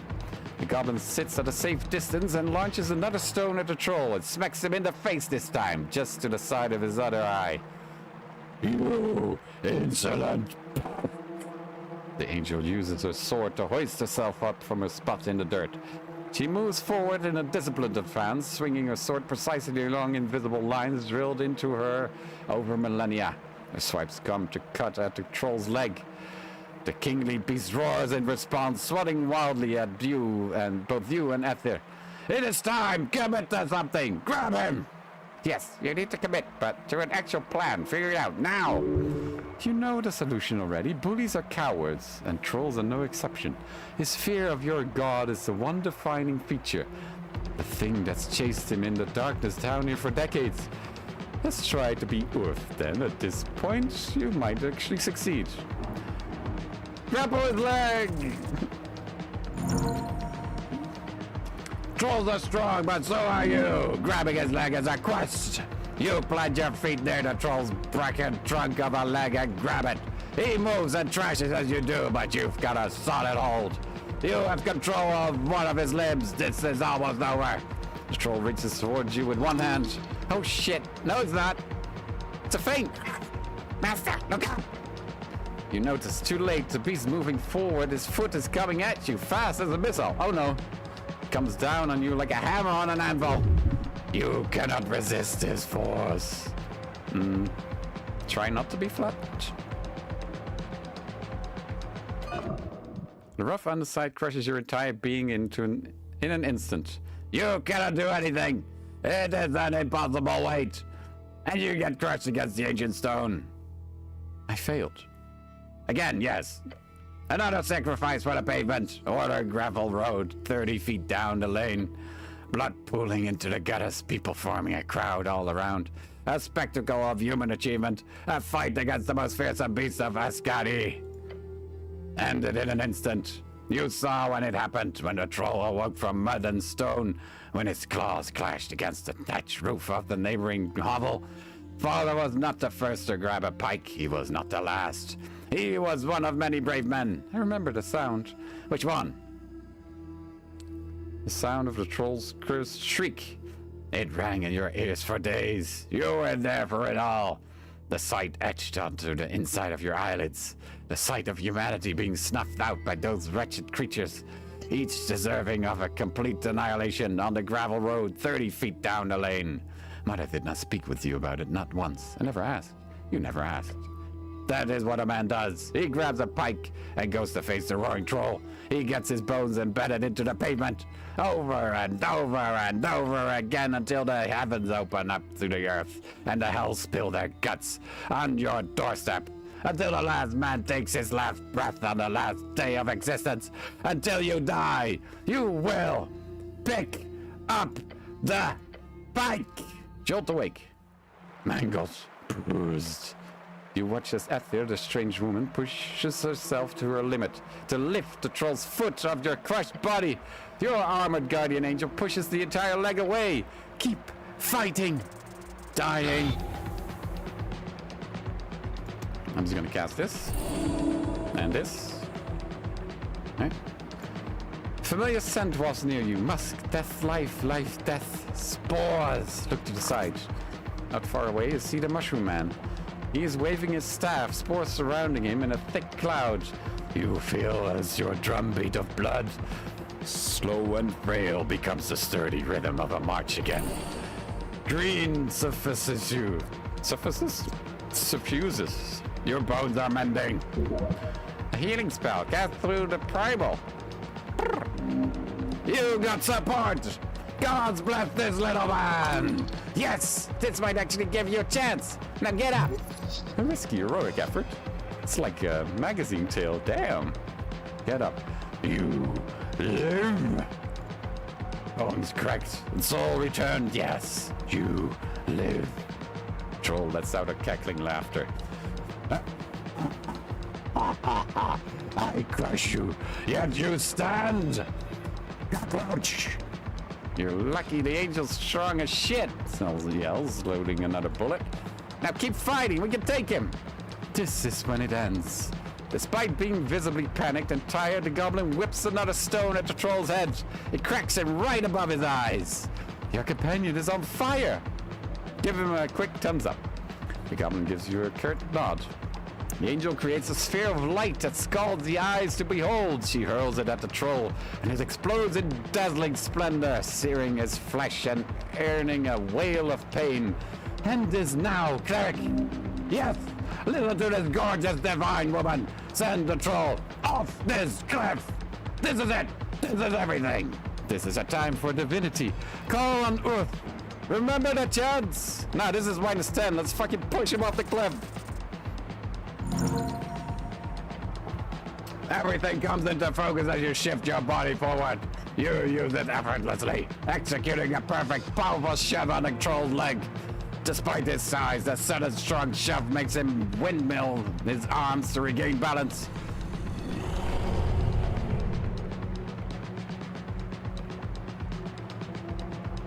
Oop. He lunges forward. No!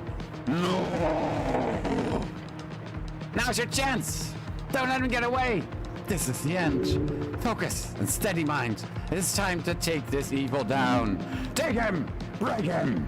Become the troll slayer you were always meant to be! Rush up behind the troll. I am the king of Asgardi. I am... Now is your moment! Your god is watching! Every god is watching! Strike down the beast! Finish what Earth started! Defeat Kurgalash! Tackle him! Yes! We did it! You hear his roar fade into the rushing water below. With that, it's over! Look down to make sure the fading, echoing yell of the beast means he actually went all the way down to his doom. Big leader Gurgalash has fallen down to the gravity flip. That means the troll has a 1 in 20 chance of survival. Let's hope. Gurgalash is heavily armored, heavily damaged, and should be stuck in a gravity flip beneath this ridge. It is most likely death. Take a step back from the ledge. A shaky breath leaves your chest.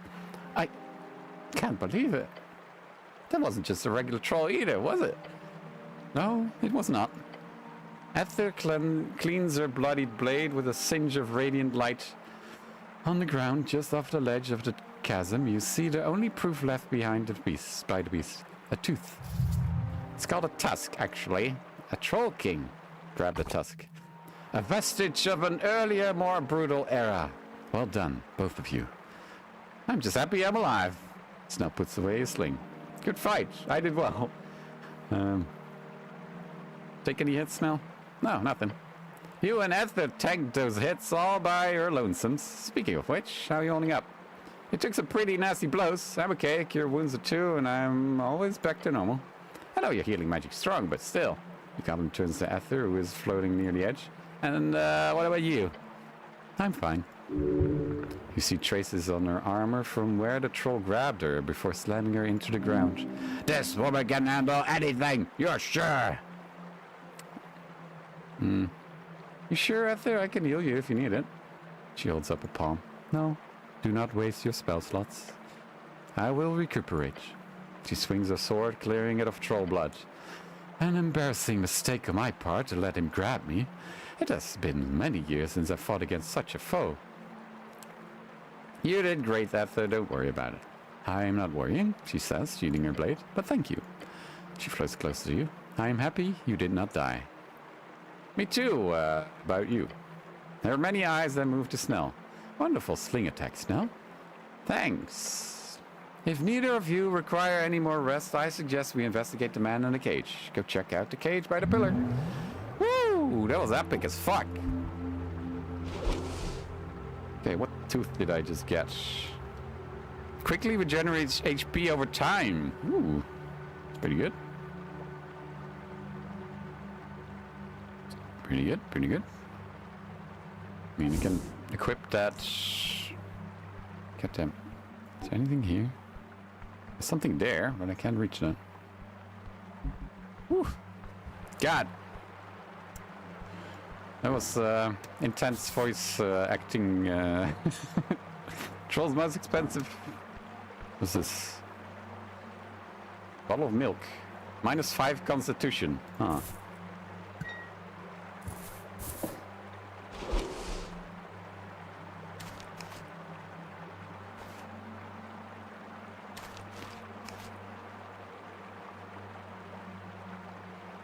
No, don't consume that.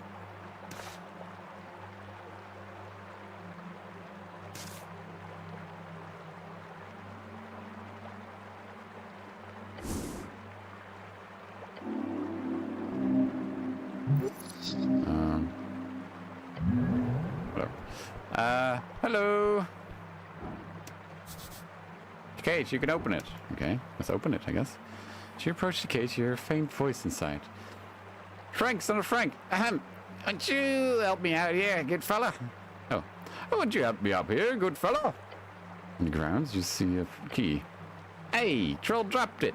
It's for the cage, of course. Yes, it must have fallen off the troll during the fight.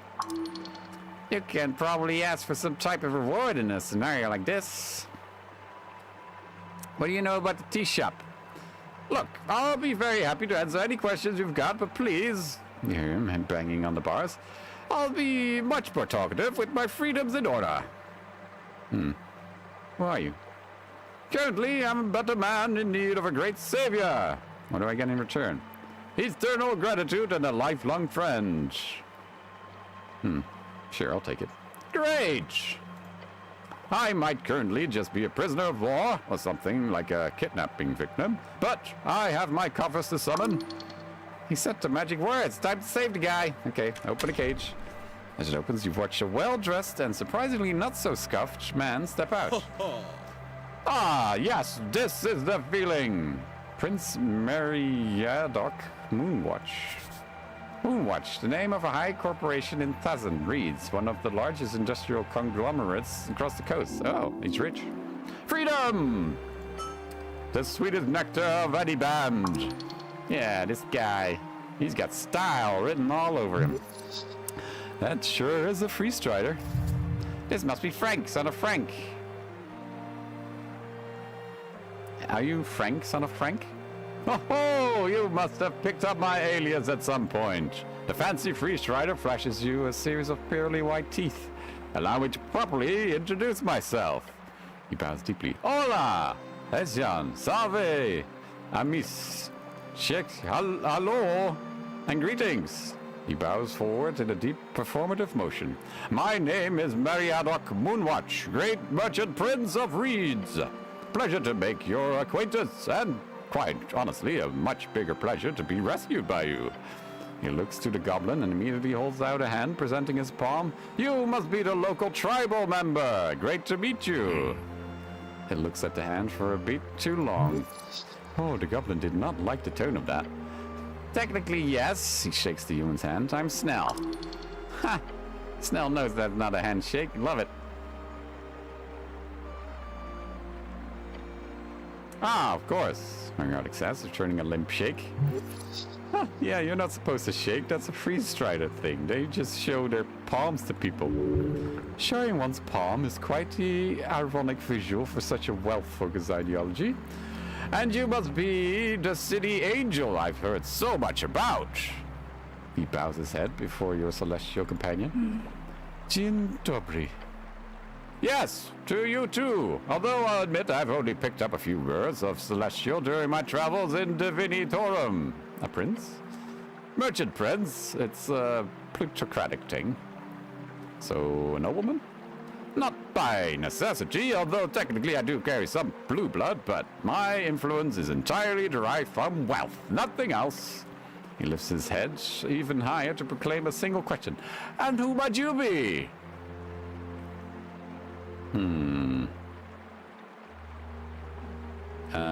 Roll a 6.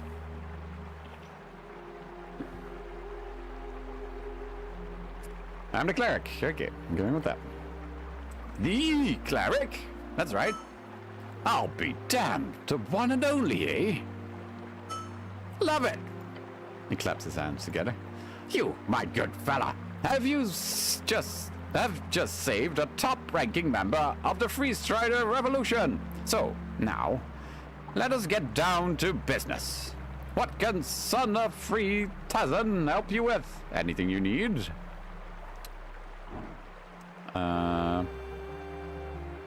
What do you know about the tea shop explosion? His smile drops. I suppose I should tell you a little story. Yeah, we've been looking for you, Mr. Frank Frankson. He nods to the goblin. I hope we can keep this under wraps, of course, but as you might have imagined already, I am down here without any permit. Now, can halfways look away for this one? Snell looks the free stride up and down. Yeah, tell us what you know and I'll get you whatever permit you need, okay? Wonderful! He raises himself. I arrived in the morning and planned on taking a stroll through Tolstad before heading down. My presence was a bit of bad timing, really, a week before the election and a son of 3,000 arrived on the scene. That could cause a bit of havoc, and since our dear Ascani Reed's trade company was doing so very well in this election, I did not want to steal any limelight. But then, of course, fate intervenes, and just when I find myself before the Ascani pillar, a darn fireball goes off next to me. Just by luck. So once the ringing had stopped and some goblins started swarming the place trying to put out the flames, I decided quite quickly that this could end poorly for both my timetable and the poor people who had to deal with this mess. Sounds like an awful coincidence. Like they say, fortuitous Gia frowns upon my path. That's late luck. I rushed down the stairs since I already had my directions. I figured I'd postpone the upstairs sightseeing. Head straight down into below, as people say. You people? The locals, of course, you are a part, I assume? Yes, don't worry. Tree Strider gives you a solemn frown. I saw something. You see, I have a pair of glasses. They allow me to detect magic, among other things. Where are the glasses? Lost, sadly. The trolls shook me around, so they've ended up somewhere down the river, I presume. What did you see? I saw a man on fire. What? Specifically, I saw the outline of a man, invisible. An invisible man? Perhaps I should describe it more like... he scratches his chin and perks up. Ah, yes. An invisible smoking man. My glasses allowed me to see him, or at least a faint outline of his esoteric illusion. Where did you see this? I had just entered the, what's it called? The area right below with all the apartments and the big ravine. Pillar crossing. You saw this invisible man at pillar crossing. Yes, that's it. I saw him heading across the bridge, or rather, towards the pillar. What time did you see this? It couldn't have been more than minutes after the explosion. How many seconds does it take to walk from the pillar upstairs to the pillar downstairs? 60 seconds tops. Then perhaps that. I was rushing to get away from the drama after all. Could you see any other details about this man? It was clear that it was a man. He was on fire, and he was probably wearing some type of armor. The silhouette made it fairly obvious. A human, I would guess. Too tall for a dwarf, too short for a, I don't know, half-giant. But really, a humanoid slightly taller than either of us. I'm sure you're experienced with detect magic, but my glasses are not as powerful as that spell usually allows. So sadly, all I could see was the silhouette. What did the man do? That's the question worth $1 million, eh? A burning invisible man seen right after the explosion. Yeah, I need to know what he did. Miriodic takes a deep breath. He went inside the pillar. Inside the pillar, he says. The pillar of Jor. Elaborate. I agree, that seems reasonable to do. It's strange, but let's be clear. I first thought I saw a strange esoteric event or a ghost, because this silhouette I saw, it went straight into the pillar of Jor, right in, as if it walked into the stone, and the stone turned into, how do I describe it? A magical mass, warping around the invisible man, his flames being put out, and his being merging into it. A gate. A miracle! You sure it wasn't a ghost then? I've seen ghosts, good fellow. This was no ghost. This was an invisible, very real man. Wherever he went, once he was inside the pillar, his presence disappeared immediately, along with that esoteric force emanating from the stone. I've never seen anything like it, but I have read about it. The pillars of Jor across the coast. The arcanists performed many an experiment on them. There have been reports found in hidden documents during the rebuilding of Tazan. You see, documents from high-ranking arcanists. Okay. This could help me a lot. I can tell you one thing about it, perhaps. Find a logical argument as to why he should tell you everything. Barely. He glances at your angel companion with her hand on the handle of her sword. Yes, this man clearly accepts logic, a rational man, a wizard even. Mr. Mariadoc Moonwatch, any information you can give me will help in this case. Now, push the most rational thing he obviously desires, as any of these foolish freestriders desire. If you know something about the pillar, then telling me will not only help my case, it will also, most importantly, keep the first ever election of Norvik safe. He claps his hands together. You said the magic word, didn't you? Yes, I do worry that this whole event will curse the freestrider cause. If you can keep things clean up. The freestrider gives a reluctant nod. Fine. As I said, this is top secret, so you did not hear it from me. He crosses his arms and looks out into the mist. The freestrider ideal is meritocracy without magic. However, obviously we inherited the massive esoterical caches left behind by the Arcanists because of the beheadings and terrible and idiotic waste of talent. Easy way to get some magic goodies, kill all the wizards. While magic itself grew weaker over the years due to Arcanist greed, many of their findings are still quite useful to this day, especially their scientific data. What's secret about this then? They appear to have been in contact with Yor. That is fascinating. Think about what the reasonable reaction to this would be. Shock and horror! Their wizard should be dead and gone. Awe and terror. Intrigue and wonder. Just let him explain it.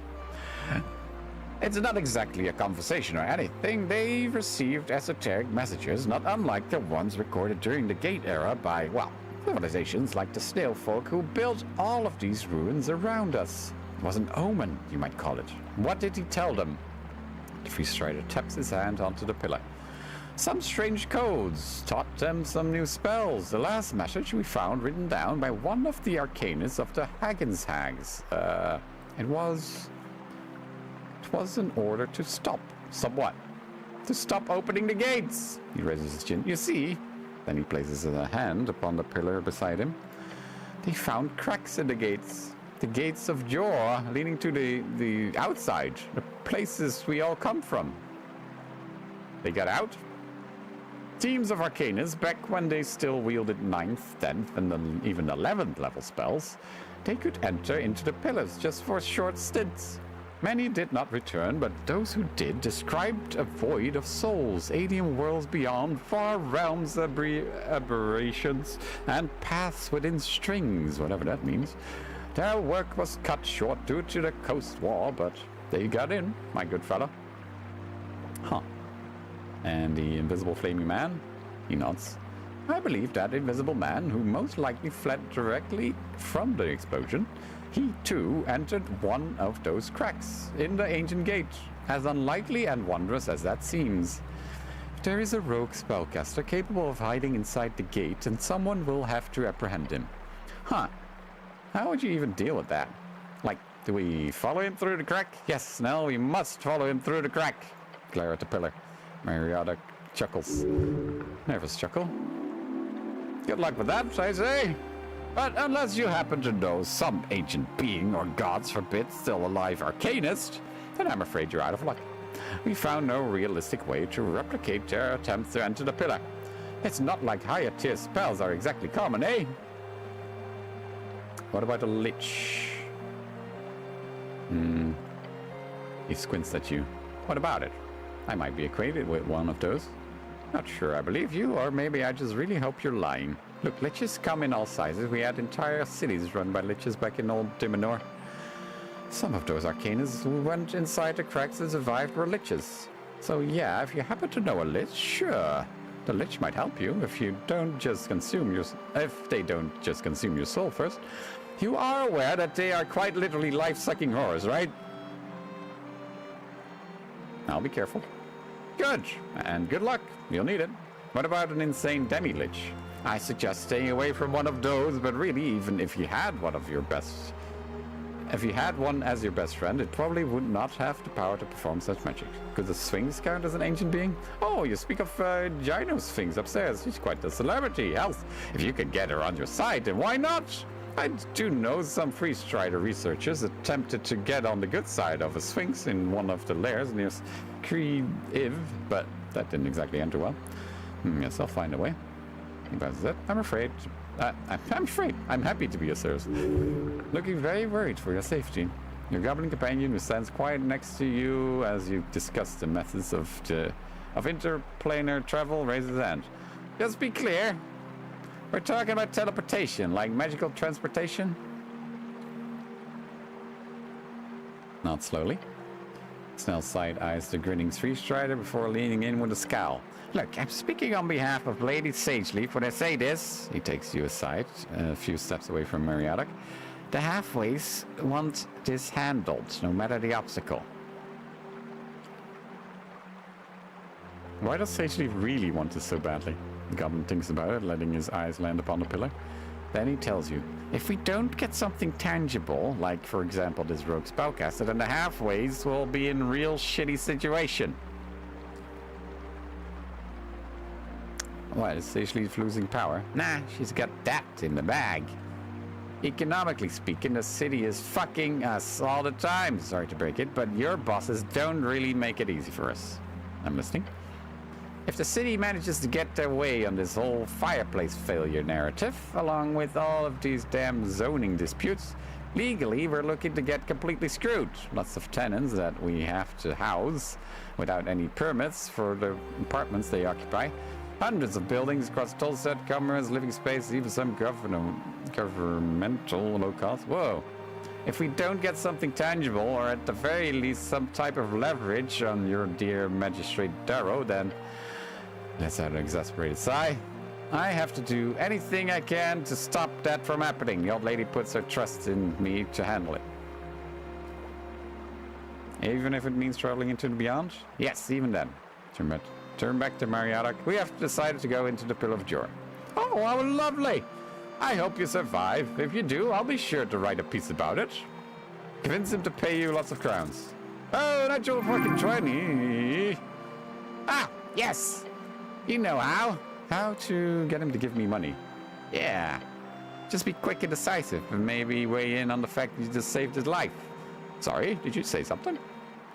He's just muttering to himself, happens sometimes. Mr. Mariotic, trade prince! Hold out a hand. Yes? I just saved your life. Keep holding out your hand. Ah! I understand. He tosses you a heavy pouch. Ooh, 500. Enjoy, sir! Look inside. There are many hundred crowns in this pouch. Gawk at it. Those were my travel reserves. I always keep an extra pouch of the local coinage. I have to say, crowns are quite marvelously designed. It's probably my 7th favorite type of coin, behind pennings, snibs, sigs. I do think embers and primarks and souls are all somewhat equal in usage. I'll put this to good use. Good to hear. He smiles broadly and effectively. He does not care about these coins. This pouch is as valuable to this man as a filled down to a 10th of its original size crown would be, in contrast to you. One day, you'll be at this level, surely. Okay. Is this the guy who dropped the yellow hat? Most likely, yes. Hand over the fancy yellow hat. Oh, won't you look at that? It's yours, I assume? It is indeed. I must have lost it at some point. I did get in quite a hurry. He reaches into one of his collected packs and pulls out a book. This is the least I could give you in return, a signed limited edition copy of Beyond Reads. He hands it to you with gusto. Thanks. I try to infuse my writing with Freeze Strider ideals, and it's proven quite popular across the coast. Hopefully it's a sign of the times and of Gaia's good fortune to come. He smiles and puts on his fancy yellow hat. It doesn't look too good on him. It sadly does not suit him. He will continue imagining him without the hat. They didn't bother adding a hat. Okay. Gods, I love this hat. It's been a lot of adventures, you know. It's been on a lot of adventures. So why are you here? Great question. I'm on a covert expedition, you see. Covert? Yes. I am on a journey to document the experience of the esoteric wonders beneath your city of Norvik, meaning the maze of the Water Temple. Water Temple? Okay. Meaning the maze of Water Temple, the depth of the Fungal Valley, and of course the great Undercoast Path itself. How long have you been there? Just a few days, I'm afraid. I'm currently writing my next book called A Freeze Rider's Guide to Ascan, but writing a travel book about a place you've never even visited sounds a bit silly, doesn't it? He laughs. It's quite a thing, this job of mine. Yes. What? Don't just give a one-word response like that. It breaks the flow of a conversation. Jeez. I'm sorry, I'm just nervous. You're a celebrity, you know? Sure. Okay. Anyway, I used my trusty collection of spells to make my way down. Making my way, some invisibility, some detect magic, some charm person, following the directions I bought from an old retired cleric, a recommended source. I found a hidden path down from the Tolstad tunnels. Brian. Brian. Oh, look, I got a cat. Oh. Oh. Easy trip surprised me, really. Did you cast Charm Person on Moongor? The bugbear? Oh, yes, lovely lady. Yes, I had to, unfortunately. I don't think she would have let me pass otherwise. Are you sleeping? Punch him in the face. Oh, roll a 2.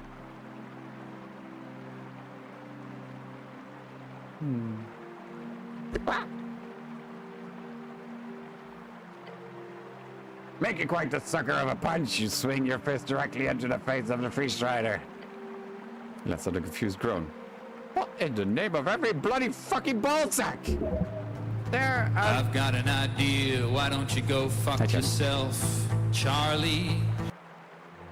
Thank you, Art. Hello, Charlie. Moongor says hi. Groans more. Yeah, well, don't say hi back to her. He touches his nose to make sure it's not broken. Shit, gods be damned. Mutters to himself and throws glaring looks at you. Then he clears his throat and straightens his back. I forgive you, if you don't do it again.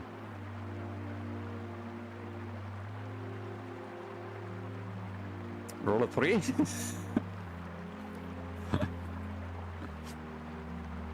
Oh, don't worry, you deserve 1 punch, not more. Good, I suppose.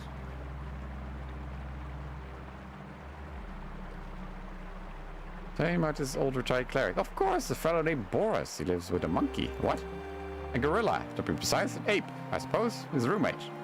I'm not entirely sure why I mentioned it, but it just seems like the most natural point of interest about Boris's character. I was recommended to him as a source of information about delving and Norvikian navigation. He's apparently served as a cleric here for over 40 years. Hells of a career. I have to meet him someday. For sure. He lives near the, what do you call it? The big facility built into the ancient ruins to the south of here? The Palace District? That's the one. I'm sure he'd love to talk to you as well. He looks away for a moment. Boris. Yes, a lovely fella. You have heard his name at some point. Boris Kirson.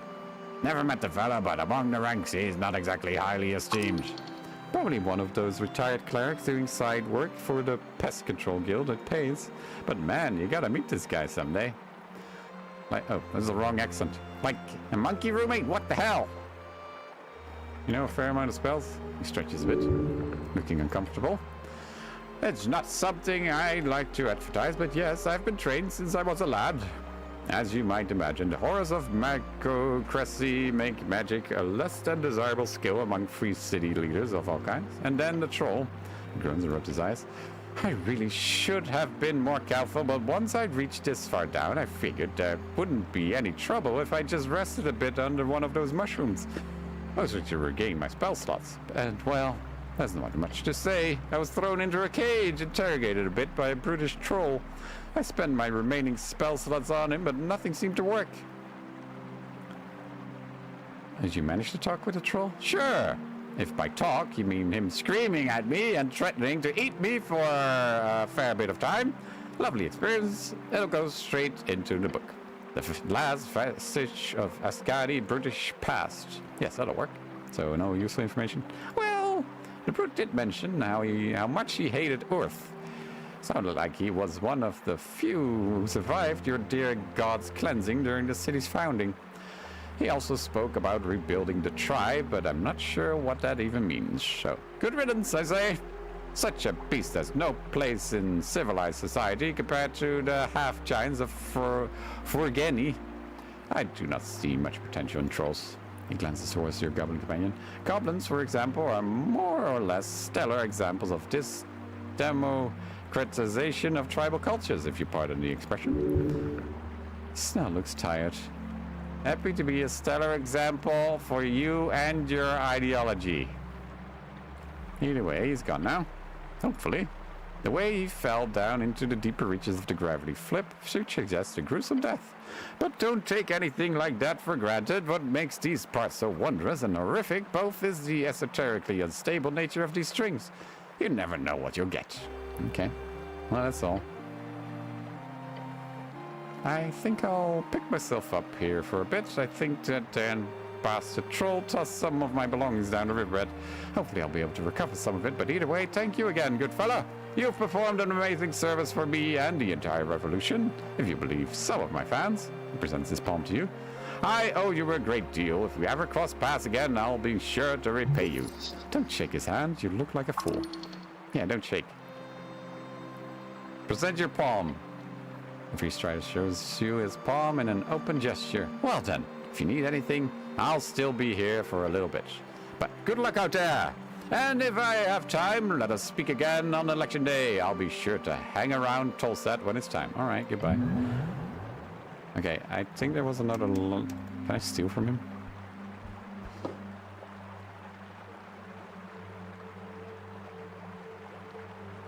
I don't need to. I think there was another line I missed.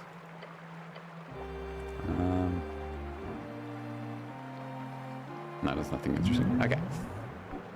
What else is there? Rid of Jor towers before you. He's speaking to you. So someone went inside this thing. Yes. It appears so. You have to be real careful if you want to follow into a gate like this, but you can do it. Touch the mossy pillar. Yes. There's a sentience inside. The strings are connected with something beyond. It is easier to make out down here. It appears the esoteric power grows more intense the further down you go. However, you could try to reason with this sentience if you desire so. Could prove useful.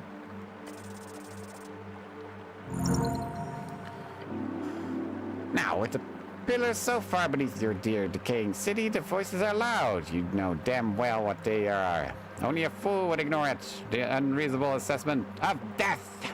Press your palm hard against the surface. Many have written about the pillars of yore. Modern scholars talk about them as nothing but relics of the Gate War. Gates themselves, the other world, the worlds we all came from. However, Arcanus knew better. While it is not common knowledge, and most would consider it nothing but an esoteric conspiracy, the great men of old Dibinar understood the pillar. They knew they are gates. Gates. Dormant gates. But these whispers beyond are not some alien mind attempting to converse. No, it is but the mindless chattering of souls. Souls of our dead. They are finding their way into the dormant gates. Why?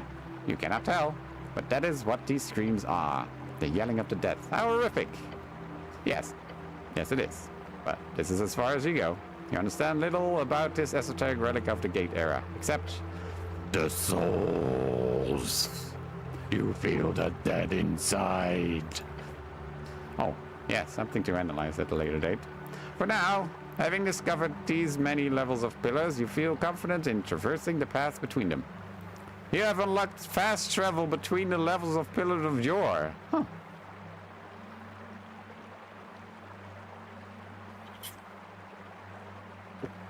Feel connection to the pillar. It is not eerie, nor is it strange. It is but a familiar scent. One that is just beyond your mental grasp. As the blue will say, in time. Right. Remember to feel as much as you think. Esoteric is not something to do To be only detailed on paper, it is a wild thing to be lured and to be loved. Nice, good to know. I have security's passed now. Secured?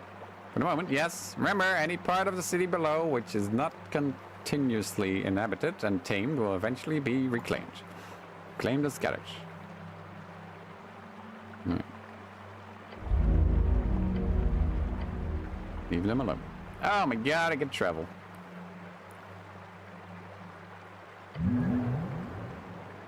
Holy moly.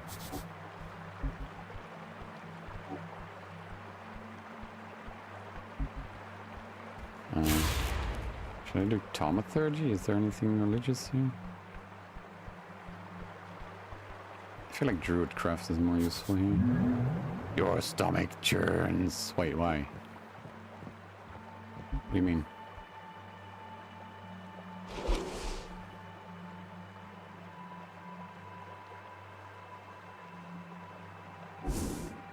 Okay, that went well.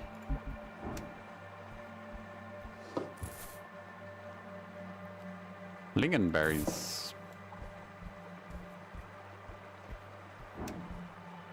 Enter? Huh? Old prison. Huh. Okay. Sure. Why did I just instantly walk? Chamber of the guests. Do you have any idea that beware how frustrating you are? That voice, young and androgynous. You knew this. It was clearly not a grown man by their build. But He is fighting us. He is practically our nemesis. one more time, eh? This piece of shit. Don't let him get away this time. Roll initiative.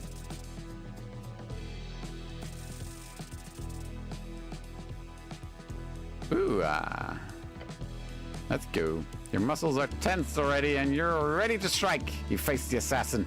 Consider your options. They are slight in build and light in voice. This is not a grown man. This is but a frightened child. Even youth must sometimes be taught a lesson. You learned yours well as a boy. Kick him. You step forward, getting momentum behind you as the assassin stumbles backwards. You lift your knee as though you're going to aim at the chest, but instead you target the knee. The assassin tries to lean back to dodge the high kick, but that puts extra stress on the legs. When your foot connects, it completely breaks their stand. They recover, but only just. Simple and effective. As the angel readies her sword, dark energy surrounds her. What? There's a flash of surprise on the angel's typically impassive face. The malicious energy swirls around her. She fails to swing her sword. Snell spins his sling. The bullet flies dangerously close to the assassin's head, missing only due to constant movement. The masked assassin lunges forward. Die! Die! Die! The dagger connects. An agonizing feeling shudders through you. Something's different about her this time. This is a desperate attack.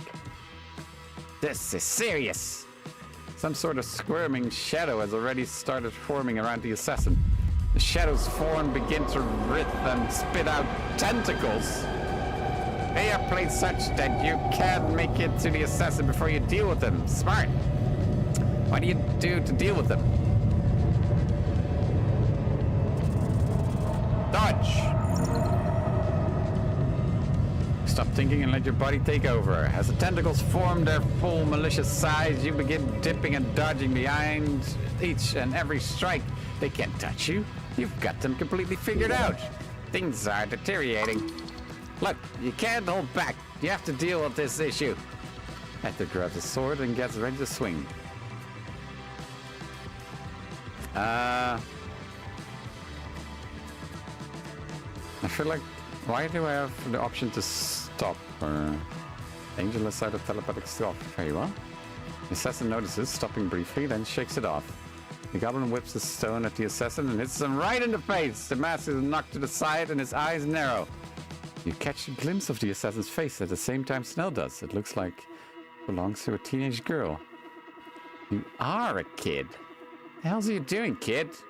Some girl kill you? Your bitter rival is a teenage girl. Hey, focus up, meathead. She quickly scrambles to put it back on. The assassin twirls their dagger, drops into a squat and shifts. Watch out! What yuck? The masked one was there, and now they're here. They teleported directly in front of you. Oof, you're able to shift yourself ever so slightly. Let's do that one.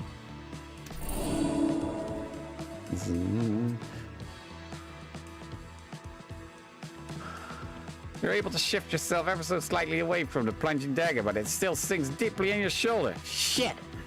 The angel's hands tighten on the hilt of her sword. She is furious. You stopped her attack. The assassin pulls the dagger out as you try to grab them by the arm, twisting away. The assassin's knife glows with dark energy.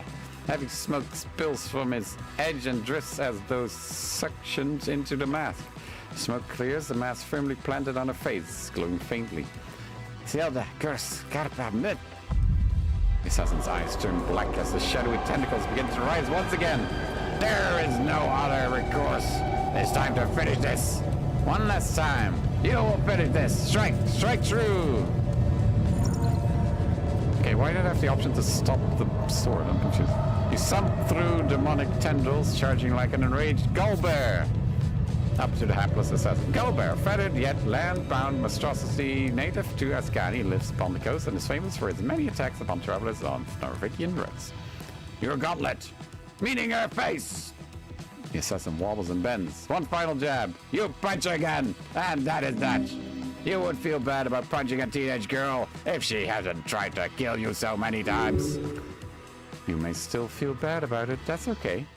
The dagger flies across the chamber, and the assassin collapses, unmasked and unconscious. There's a lull as the chaos of the fight abruptly cuts off. She's just a kid. Dangerous child, indeed. It's a pity to see someone choose to be dangerous when they're so young. The assassin's eyes, now fully maskless, open. Step forth. Fucking bullshit. Depression, acceptance. You're a little shit, you know that. Oh, go fuck yourself. Let's just take it to the dungeon. She's earned it. That would be protocol, however. The angel swoops in, her many eyes peering onto the wannabe assassin. What is it? It appears we will have to rethink this apprehension plan. Why? The pulls back the girl's hood slightly to reveal her face more clearly in the dim light. Tsk. Oh shit! Oh shit! Wait, what the hell's? That's... What? Are you...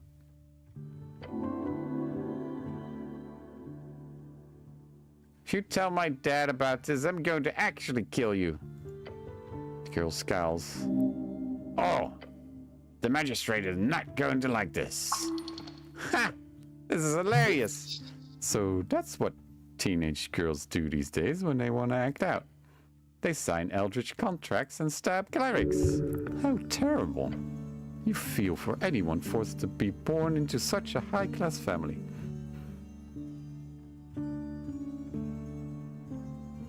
I've seen you in the newspaper. You're kind of famous. I'm aware, yes. Lady Freydis Darrow is the daughter of... Okay. Now, will you let me go? If you say please? Oh, please, I'm so scared and helpless. She gives you a sad smile. That's good acting. You can barely even see through it. She's good. That's scary, by the way. No, you don't get to be snarky after what you've done. No? Go shove that stupid slingshot up your ass, goblin. It's not a... He shakes the leather strap. It's a sling. That's a weapon, not a damn slingshot. He is very correct. Even a child with a sling can bring down a giant. Young lady. She tenses up. I have a duty to your father. You are included in that duty. That you have tricked me into assaulting you like this is highly annoying.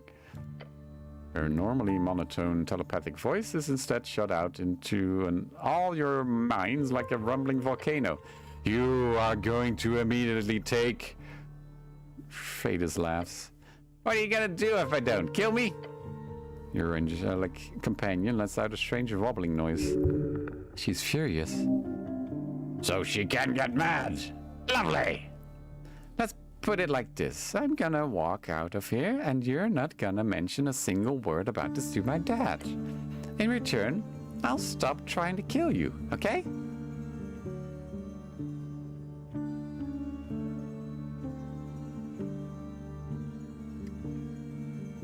Where'd you get all this cool gear? What do you think? Lady in a pond? No. Oh. So you've been stalking me all this time, huh? Not exactly difficult to find. True. Yeah. You do realize how loud you are when you're stomping around in those boots? Hey, you can't be as loud as he wants, you hear? Tell me about the magic you're casting. No? Now let me go. Sure. I'm just wondering one thing. Why? Why what? Why the fuck are you trying to kill me? She scoffs.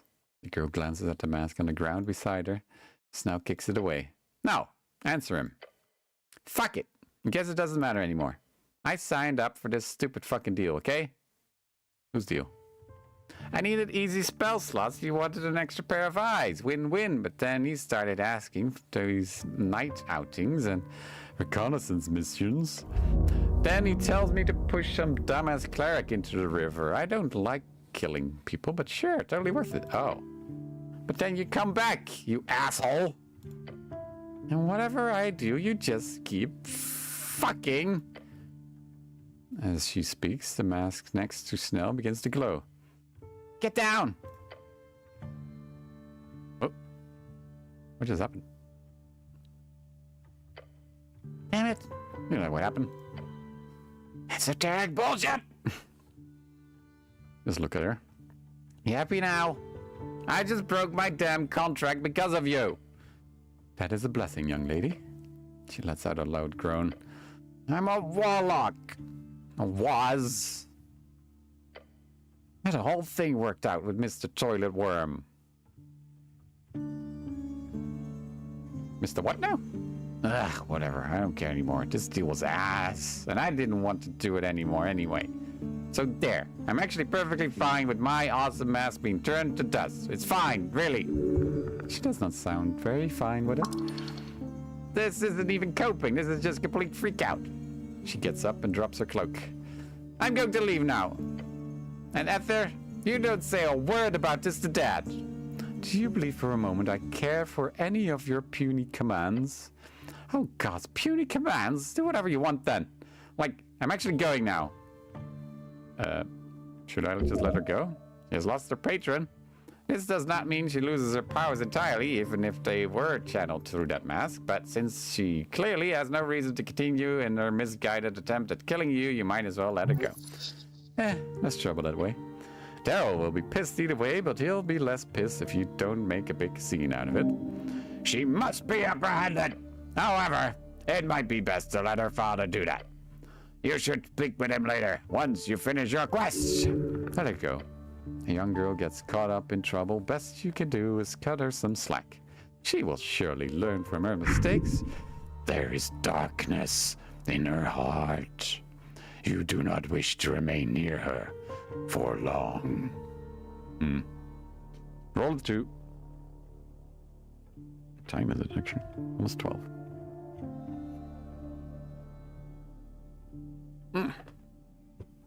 No.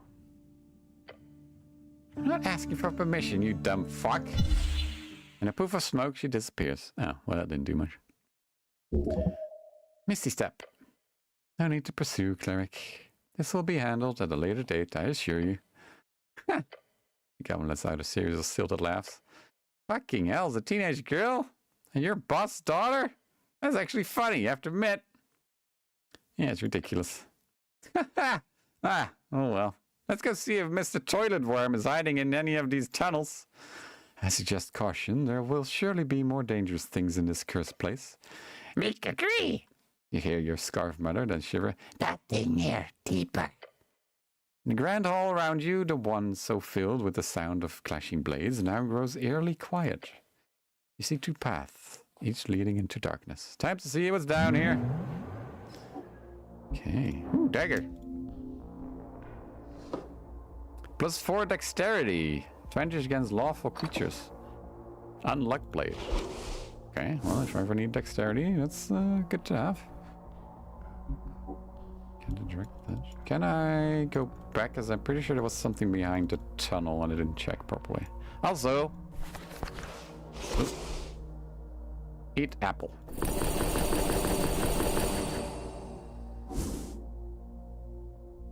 Eat apple.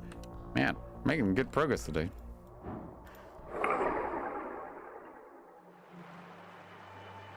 Is there anything here? Ooh, I have Druidcraft on. What's that? Let's someone could climb these vines, okay. Oh no, don't let me climb things, I always die. Roots are moving ever so slightly. The foot of the snail ruins, you watch a mass of writhing roots moving about ever so slowly around a series of corpses. Skeletons, to be precise. Look at the skeleton in the center with that's a lovely helmet. You see it straddled upon the brow of a skeletal face. It is ancient, must be thousands of years old. I hope you're not thinking of what I think you're thinking. Looks like the type of helm that would bring great mindfulness, as well as the wisdom of a previous era. Ooh, interesting. Which wriggle and writh. Hey Ether, can you burn this bush down or something, you know, with your radiant fire? Hurting nature is a fool's choice. More than usual within these green paths, I would advise you to leave it alone. Boring. Smart thinking. Thank you for the compliment, cleric. What? Agreed, stop. I really want that helmet. Hey, you better take it. Quick and easy. Just don't get caught. That'd be bad. Maybe later. Can I do magic hand?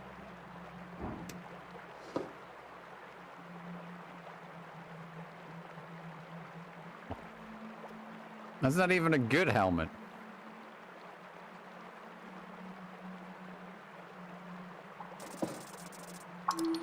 Oops.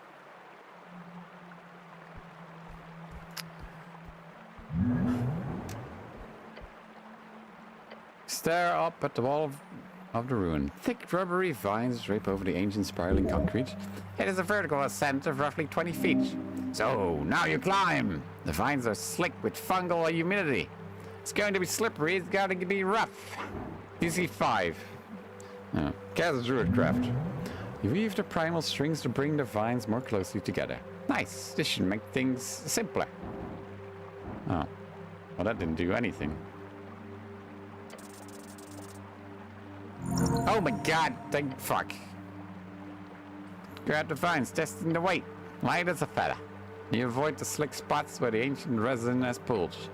Calculating friction coefficients in real time. Your boot finds the nut, your hand finds a loop. Efficient, clean. You are at the top of the ruin. Okay. Hello. Headless, decaying body, the one who belonged to some type of druid. Speak with plants. Oh, neat.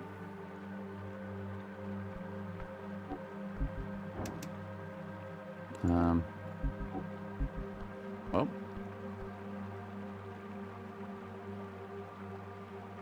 Why is it still moving though? I can't do anything with this. Has not moved. You know where the slippery spots are now. Muscle memory active. Time again. Okay. Speak to plants though. If only there was a shrine so I can equip it.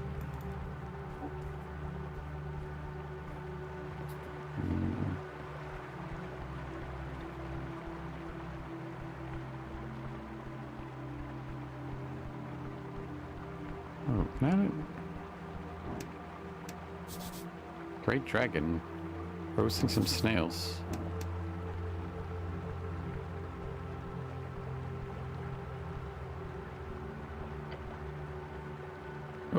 You step out on the edge. The vast undersea chasm greets you, its teal mist looking inviting. Look at the wall.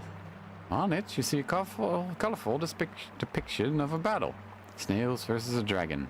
The rat scales, the many-colored flames. This is Esuth, the wild dragon who claimed his land for his own. The archetypal tyrant. Lovely artwork, must be esoterically scratched in or something, if it survived all this time in this musty place. You see this thing? Cool, huh? I'm not stepping out on that thing, cleric. Come on, why not? I value my life, but I'll trust you, whatever it is down there. Step away from the edge. Okay, well that didn't do much.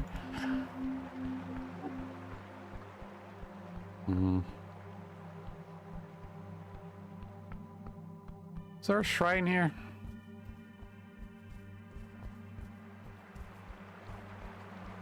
Oh, here's a shrine.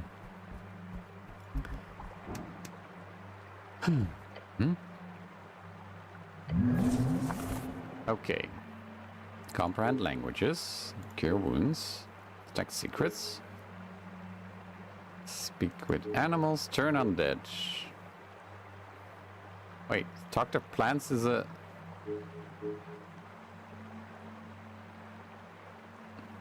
Okay.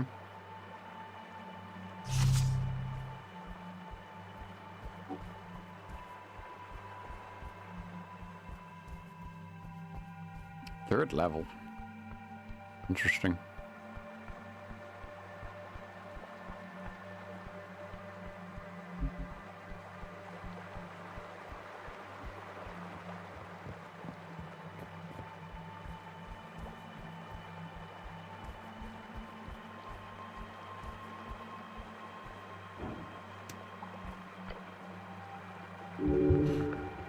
Look at the skeleton, lovely helmet, blah blah blah, blah, blah, blah. Well, I'm thinking. Big with plants, yes. You trace the spiral in the air, each string of primal energy focused upon its collective life before you. It writhes. The writhing becomes sound, the sound becomes words. It speaks, you listen. Faith and dot who comes to step on our rooted being. Oh shit, right, speaking of plants, cool.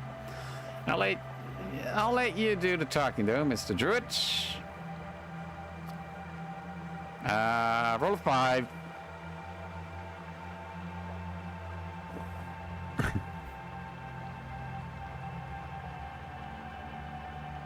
I'm a sneaky rogue. Rogie. Yeah, something like that. The writhing mess of roots lets out a lone groan. Slowly, the spell appears to attune you to the primal essence of his life form. We hold. You speak. We find interest. We answer. That's something interesting. Might help you. I defeated the troll over there. Yes. We felt. We cheered. We are grateful. The freezing, breaking, slashing, stomping. It is gone. We cheer. What can you tell me about these ruins here? Inside, the trifler, the beast of many eyes who lives in pipes. Beware. It is a warning. Beware. Right. Well, that's horrifying. Good to be prepared. Meek-nosed beast of many eyes. Bad, very bad. Master, be careful. Can I have that cool helmet? Helm. Yeah, the thing on the head of that corpse, the one you've got in your grip. Helm. It's not needed. He begins to carefully slip off the helmet from the corpse's broken head. You may have. Sweet, thanks. You is. What are you voting for in the election? We voice our concerns over moisture. Oh. The pouring keeps us filled, but the wetness is causing Earth to drift. In time, there will be less soil for us to inhabit. This must be handled through care and substantial regulatory consideration. You should get some type of plant election going down here. That would probably help. Yes, okay. What's it like down here? Fresh, damp, filled. Many come, few we hold. Those who do not know, respect. Sounds like a Roots syndicate in the making. Are you good or evil, Mr. Roots? We are. We are. That's all for now. It is. Before you phase into nothing, then the Roots simply writhe runs more. Once again. Hey, we got a look at me go. Doing things. Kind of shit, though. Oh well. Here we are. Okay. Well, that was worth things.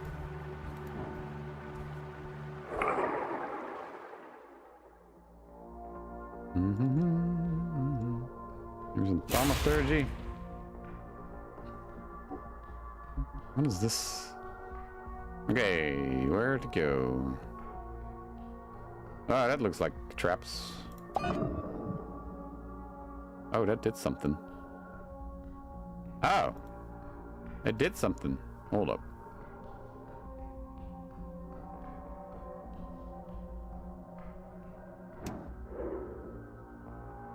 Oh. Oh shit.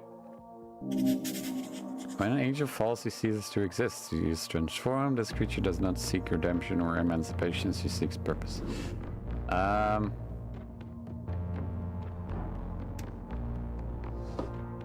Forgani river droplets.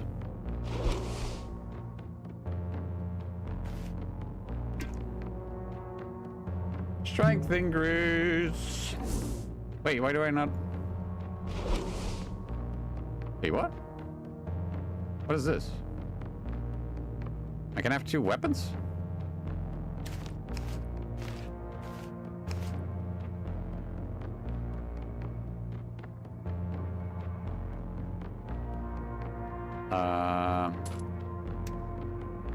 Okay.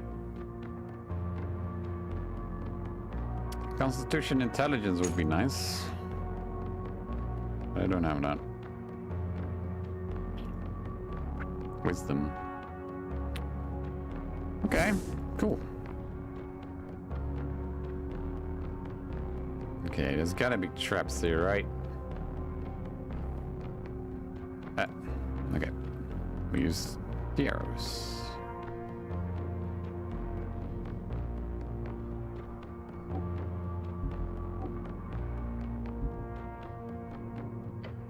Let me save.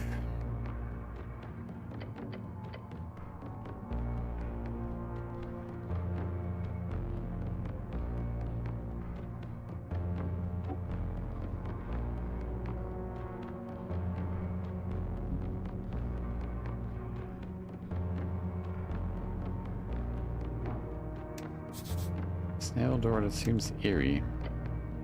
Approach an iron door. This one bears a symbol of chains with a comically crude little devil drawing underneath. Oh, she's just vibing over there. It's simply how these folk write language with images. I don't like this one. It's wrong. The air feels wrong. Oppressive. Heavy. An infernal oppressive force, the angel tells you telepathically. There's a devil inside. An ancient evil. Nice. Time to awaken it. Comprehend languages. Cast a spell. Word shift, meaning clarifies. Then, comprehensible words emerging from the chatter of a foreign tongue. Let the spell activate. Sudden iron door. Waiting so long. Can you understand me now? Perfect clarity. Yes. A heavy exhale. Relief. Good, good. Now listen. His voice carries authority. Centuries of command. I am a prisoner here, not by the Thulinkatl, but by the mad wizard who roams this cursed place. He, by some feat of my own idiocy, managed to trick me into this cursed cell. By now, my soul has all but burned into the void inside, so please rip the seal and kill me. I would owe you a great deal if you did. Who are you?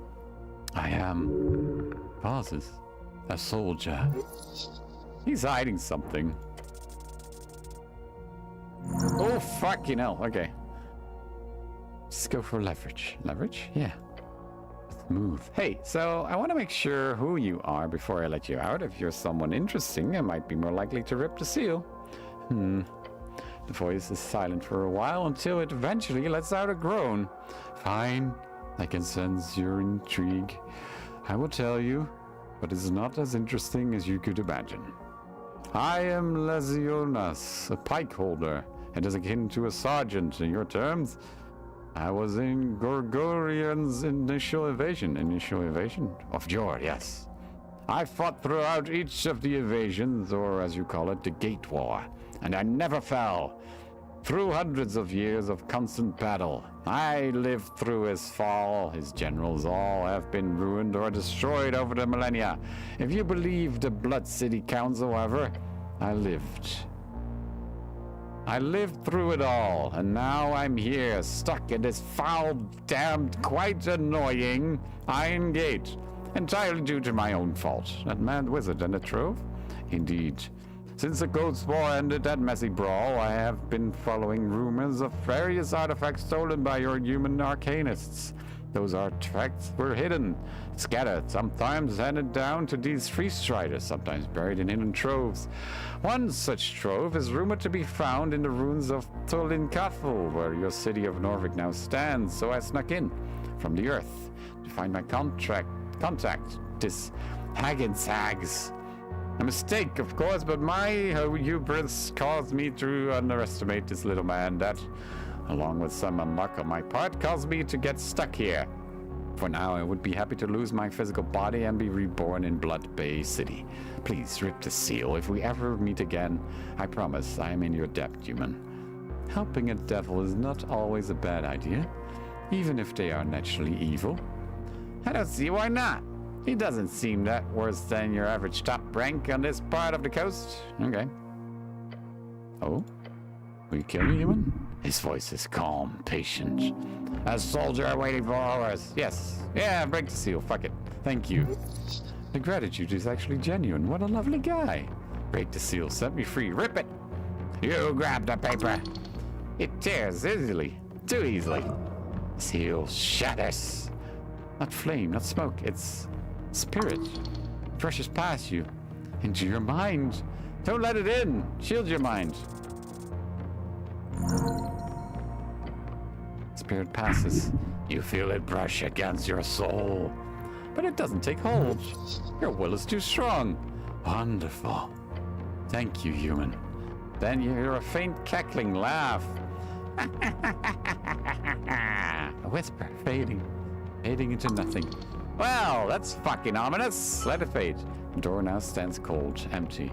The devil is gone, flying across the coast to Blood City Bay. I didn't just doom someone, did I? It is possible. Danger offers no comfort. Snell steps up and taps you on the back. I wouldn't worry about it. Now, can we go? Yeah. That's fine. We just let the devil free. It's okay. It's fine. Everything's fine. What do you mean?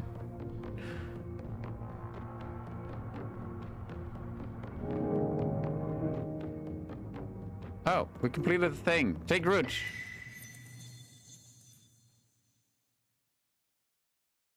This is going to be a lot of reading. Be aggressive. Push over the line, destroying each worthless monster in the way. That's how you get ahead in life. Aggressive competence with a stoic demeanor. That's how I always do it. Every time.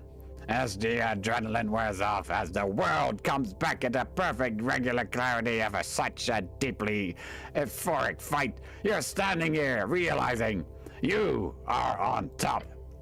This is where you're supposed to be, the most competent man around. One capable of slaying a damn troll. Yes, you are. This taste of pure, near instant blood-misted death has got you hooked. You need more fights. More near-death experiences. More romance. Romance! Romance! Knights chasing down tyrannical dragons. Damsels being carried to safety. Empires falling and kingdoms rising. Men with goodness in their hearts bearing the burden of reigniting spirits. Breaking darkness, smashing evil. You have finally reached that point. The point of actually feeling like a professional cleric. Finally. Feels like you might be leaning in the wrong direction here. The goal is to break yourself for some illusionary audience, is not? Oh yeah, risk assessment, baby. The larger the creature is, the more you should be getting paid. Not in troves or loot. That shit's a nice bonus, but you gotta get this on paper before you dive in. If you're ever fighting a troll again, you'll be doing so for a maximized hourly rate with every possible gruesome death calculated into that final price. Your life on the line, that pouch is getting fat, them's the rules. Like the Pest Control Guild? Sure, but like, way more lucrative. Clerics are in high demand, especially these days. Clerics with your kind of esoteric know-how. Invaluable, right. I'm not sure if this is for me. You know for damn sure that you're just gonna keep throwing yourself into danger like this, so get paid for it, dumbass! Taking the gamble for pay is good, sure, but to actually live to tell the tale, for that you need more than luck. You need the luck of the fool. Why, I'm not stupid. Stupid is in the eye of the beholder. Every time you head down here is a gamble, every time you take on a job, and there will surely be even more ruthless jobs than that troll in the future. You will roll the die. The die being a 50-50 chance of death and destruction. What did the red one call it? Getting blood misted? Instantaneous smashing! That's it. That's what you're risking every time. So embrace it. Focus on being really, really lucky. You have survived long enough on gut and feeling and ultimately pointless gambles. It is time to calculate your odds properly. Calculate? What's that? As you can clearly evaluate each time you take on a challenge, your outcomes are quite extreme. It appears you are just as likely to succeed in an unlikely and extreme manner as much as you commonly find yourself in a radical and rather terrible failure. That might be true. It is.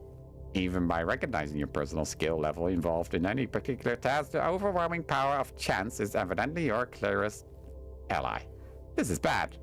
Instead, let us lean up upon the strings of balance and tightly strung balance, born out of beautiful curved yet balanced bell.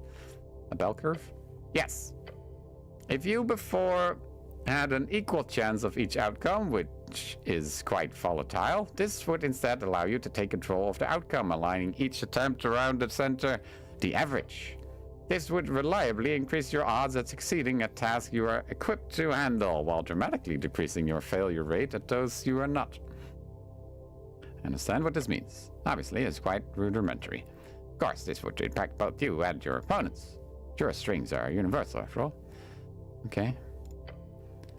These are the tools of your trade. Each will help you in some way. Your choice here is to focus on one path: the gamble, the delve, the veteran, or the thinker. Okay, roll at 4.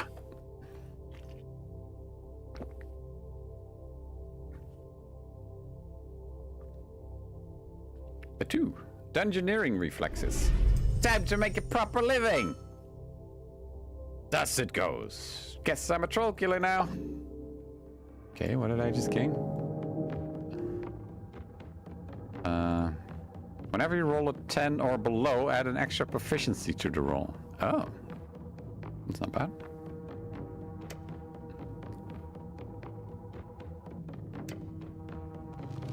Hey, I gained a level.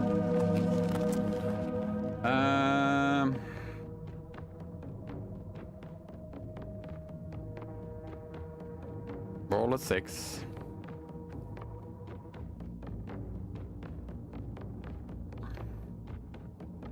Charisma. Okay. Ooh. Too many feats chosen. How do I... Oh wait, I can...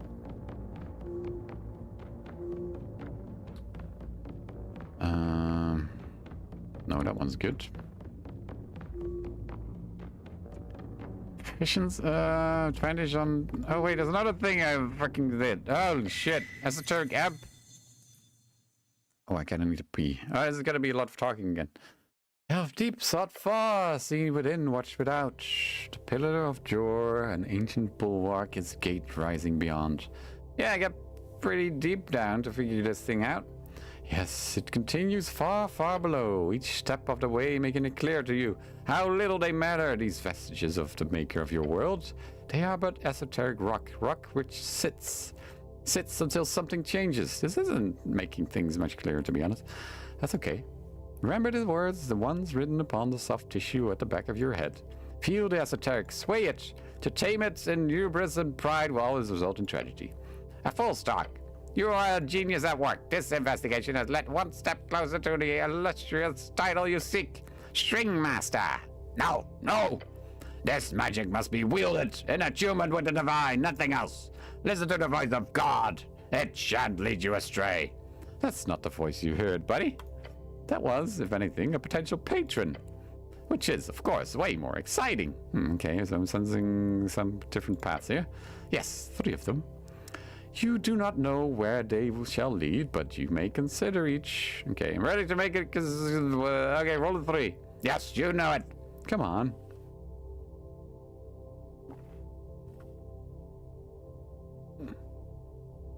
String Master. One step closer to domination! Soon! Okay. Holy shit, 800 XP. What does that do? For each level of spell slot you have, you gain 1 additional maximum spell slot. Okay, that's not bad.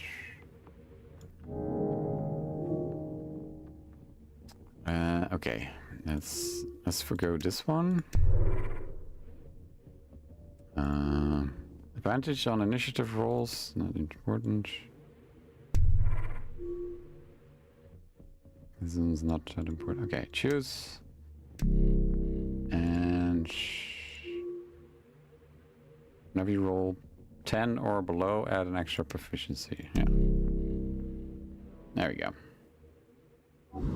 That's good. That's good. Oh my god, I have so many spell slots.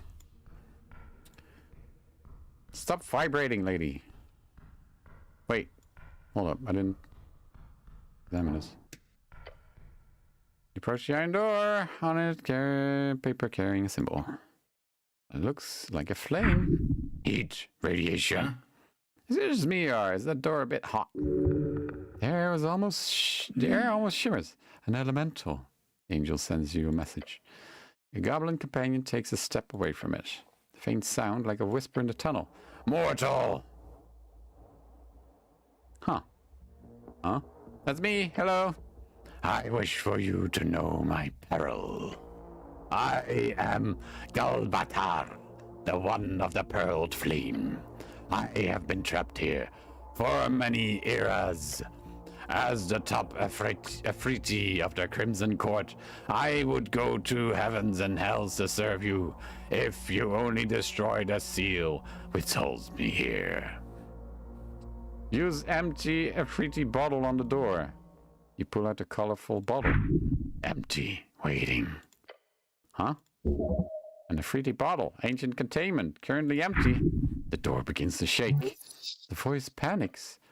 You hold up the bottle's mouth towards the door. Push it forward. No! What are you doing? The seal shatters. But instead of freedom... No! Curse you! No!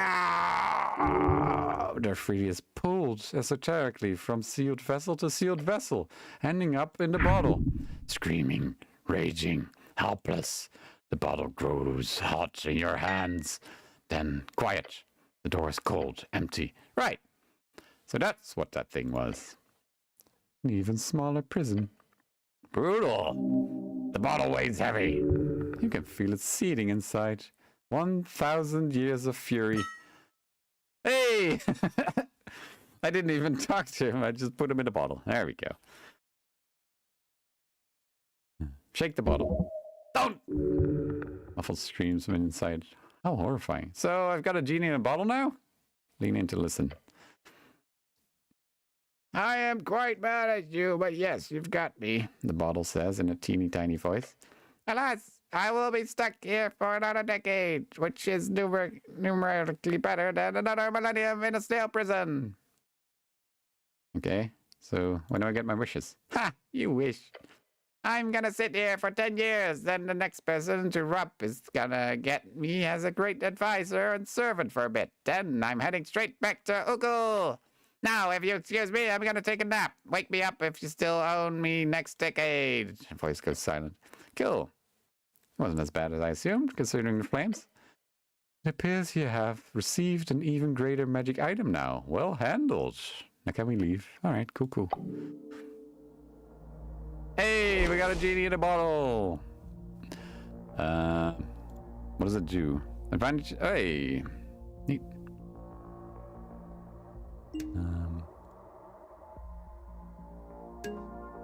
Okay. Pretty good. Wait, is that good? I now have 4 uneven numbers. That doesn't help at all.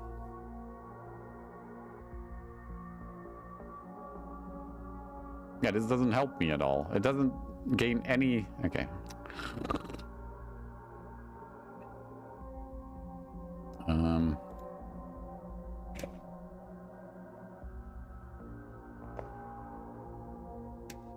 No. Ah, fuck. Okay, trinkets.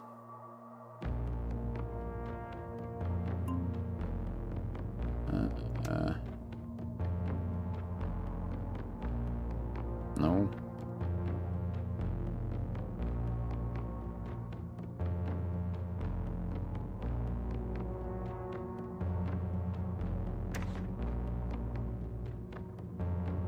I don't know what to pick.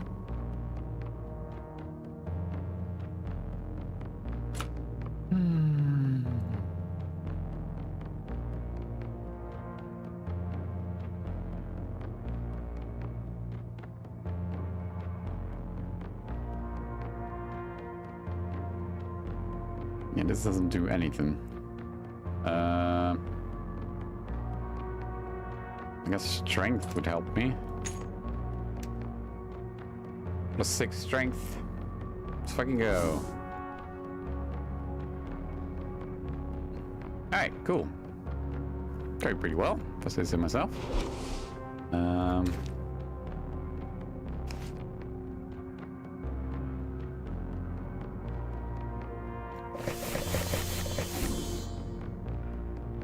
My health, that was fine. It was the Draken who first broke the beasts of yore. Yep. So. Oh, that's... Wait, is this just the same tunnel? Nope. What the heck is this? Toll's Pass, Visca, Oathport. Fortress is still there 1,000 years ago, eh? Young Forest reads. Today, this is a cursed lounge. Your home lounge. The various dragon thrones of Old Diminor. Yours point. The coast. Engage with the coast. Step on out onto the little lines. It's faintly lit. The chamber collapses. Rumbles strewn across its surface. Its chamber collapse, sorry. What you see is a slice 1/8 of a greater whole. It's a map. A Fascani, yes. Damn. However, it is old. Mountains and rivers alone do not align with any modern day interpretation. Despite that, the shape of the coastline and the course of the ever-standing fortress of Verdun show it clearly. This is Ascani. Okay. Look at the dot on the coast. Your home, thousands of years in the past. This was its first founding by these snails. The little images of these beasts of yours show them stretch far inland, having colonies along the river. Not too unlike your own people's efforts. Seeing the shit? Sure am. It's a map, right? You're correct, my goblin friend. He gives you an uncomfortable look. Careful, don't be so mushy. Must be thousands of years old. Look at the little snail people on it. Hether's many eyes glance over it, lighting it with a slight sacred flame. Early Fade era. Right, you were alive back then? This realm is young, cleric. The 5 dragons each were older than anything born on Yore. Remember that? Okay. Sat at the rubble-covered Divinitorum. Yes, it would have been interesting to see their view on my homeland. I believe our domain would be considered approximately 3/4 of the Divinitorum landscape at this point in history. The choir did not centralize into a functional state until the Divine Era. There were many centuries of infighting and disorder. You participated in any of that? Yes, no. Most of my lifetime has been spent in combat with other Celestials. Huh. Indeed. Right, very interesting. Sure, there's scholars that would kill for an LR of this thing. LR, common shortening of light reflection, referring to an image capturing method. Me think it is very interesting too. Old Master had many maps, though me never learned what they mean. Anyway. Look at the dragons. 3 of them can be seen, red, green, and the black. Look at the red dragon. Esuth, the red dragon of Ascan. The scourge of the coast, the largest of known dragons throughout Jor's history. Unfortunately, he was slain long ago, else he would be a worthwhile prize. Look at the green dragon. This Elder great green dragon. She was the mother of most, as they say. She who birthed the coastal broods. While a tyrant, like all her kin, she is known for her lighter touch and bond with man. When Dugdulin Dim slayed her, it ushered in freedom for all of mankind. A visage upon the map indicates her domain, what is today the Ilum Forest. Look at the black dragon. Ambramixus, the all-wise black dragon, guardian of the bay. He was known as the most magically adept dragon on the coast. His esoteric cache is in Silver Slove has still not been found and is to this day a popular target for adventurers. I'm done looking at dragons. We got a lot of look at the ocean. Oh, the picture of a perch and a nice whirlwind pool at the top, just the same as they do today. Good thing the snails were as confounded by the whole mystery as we are today. You know, you could get yourself real rich by figuring out that whole thing one day. The mystery? Yeah, the mystery behind Jorah's Point. Legendary first gate. Okay, well. It was like the place where that big whale first entered, through the first of Jorah's gate, or whatever. But no one who ever tries to sail directly seawards ever returns. Okay. Really spooky, but there have been reports of massive treasures being found on the islands located deep inside that stormy part of the ocean. So, if you ever want to become an explorer, pirate, sailor, that's what to aim for the biggest payout. I want to become a pirate. Just think about it, okay? World's your oyster. Crack it open at your leisure. Okay. Whatever. Lore. Does this go back to... Okay. Alright. Let's see what this does then. I'm sure there's another giant monster inside this pool of murky water, huh? Nope, didn't need to do that. You approach the edge, and terror arise. Uh-oh.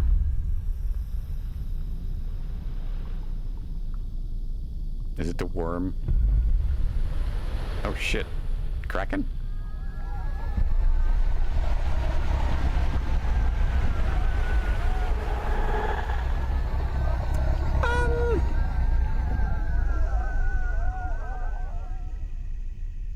This is fine. Hello, dragon. Never glad. Him in the pipes. Dix! The maw below.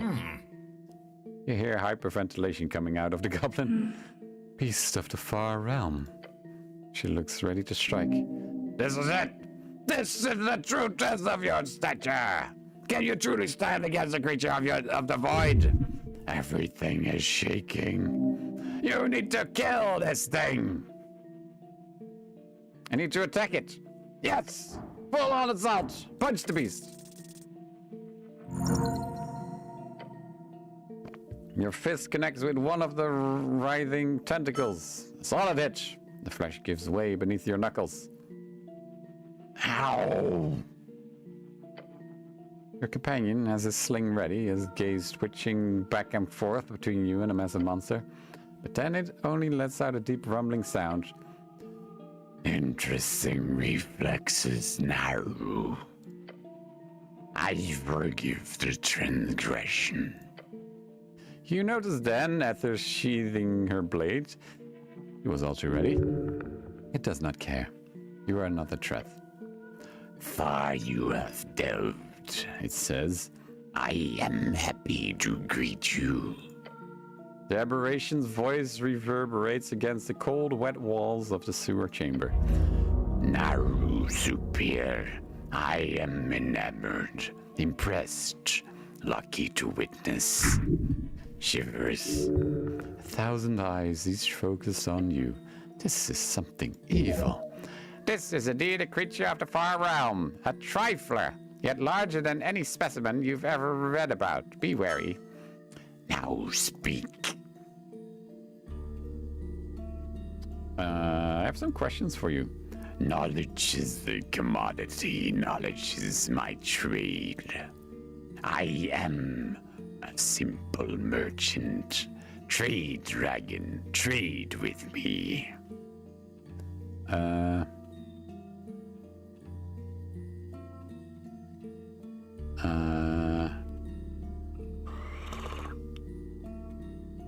I have to pay you to ask questions. Each thought carries costs. I am generous. Cheap thoughts I give freely. Expensive ones will require sacrifice. This guy is clearly aware of how incredibly ominous he's being. He's very much messing with you. Okay, do you have a license for this pool? The maw widens slightly with a few painfully long seconds after you finish your question. I have never been asked that question. It's fine. It's important to check with your local government for this stuff like this. Lets out a low chuckling growl along with the answer. Yes, dragon. To answer, I bought a delve and prospecting license under my legal name in 501 AE. Oh, actually? Yes, the paperwork is archived. If you require it, I can get it prepared within 5 to 7 office days. That's fine. I just wanted to check. Consider it checked. Are you the one called Everglad? Yes. That is the name I adopted. The original title of my claim was considered too difficult. When I signed my first warlock servant, we agreed upon a more modern name. Everglad we chose. It is appropriate. It shows my everlasting happiness. The beast's elongated maw appears to widen even further. So your original name was just too incomprehensible for us mortals to use, I presume? No. It was just hard to pronounce. Oh, I am laughing. I see. You are, and you will. Wait, warlocks? Yes, you had run-ins with my former servant, the girl. You're the one who sent her to kill me? Yes. A big misunderstanding. Freya did not perform as to her promised level. We went over it many times. It was not a sudden decision, I assure you. I made sure to go through the appropriate steps. I offered training, magical enhancements, hacks, incantations, and even free knowledge. None of it was enough to get her to the appropriate performance. Thus, we had ended up having to cut the patronage short.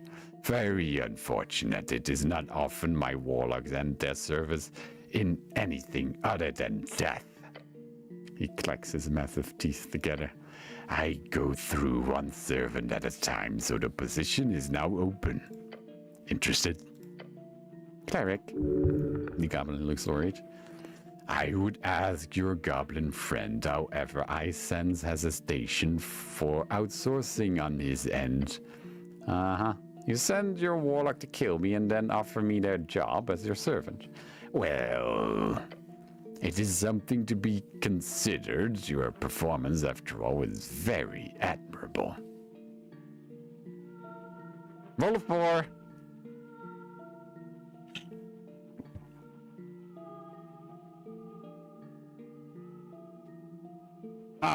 I will respectfully decline. Ah, How come?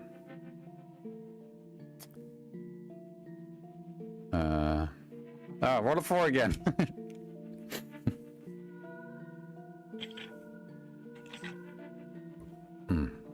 I'm a free man.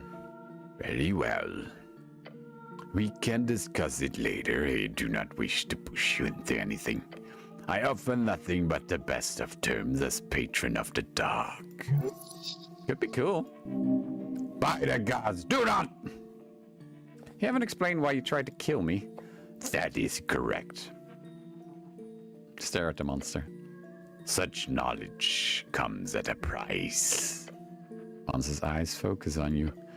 There are many things I know you want to know. My trade works as such. You tell me a secret which I do not know. I then grant you access to knowledge beyond yourself. A fair exchange, free trade. You sure not a free strider? Not quite, no. Though I admire their propensity for intrigue. The tentacles writhe around the cistern. It goes like this. You hand me a secret, I value its depth. I grant you knowledge in return. A fair trade is offered, I assure you. Sound good. Give a thumbs up. Good.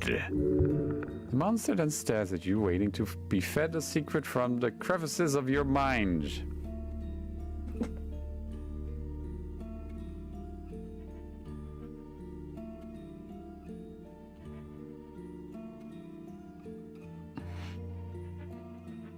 Are you illegally influencing the election? No. Okay, what are you voting in the election? Nothing. Well, I'm voting for the I know what you're voting for, Naru. You do? I am listening a lot. You keep mentioning the nationalists. You keep talking about the Ascalists. However, it sounds as if you will stay out of politics entirely with your smart, apolitical stance. At least, if I were to take your spoken word for it. Yet it is true, only you know what you intend to write down on that paper. So, I retract my statement. I have heard what you said, not what you truly believe.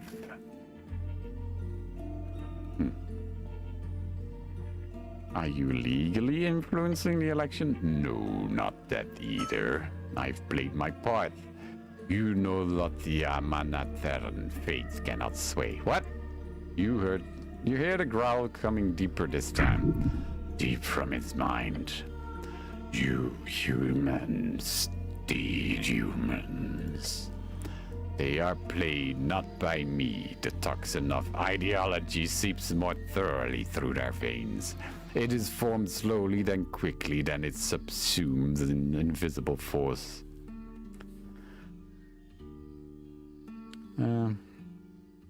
You think they're bad for us, ideologies? Ideas are infectious. They creep from minds, crafting memes with poisonous power. Yeah, you don't want memes with poisonous power.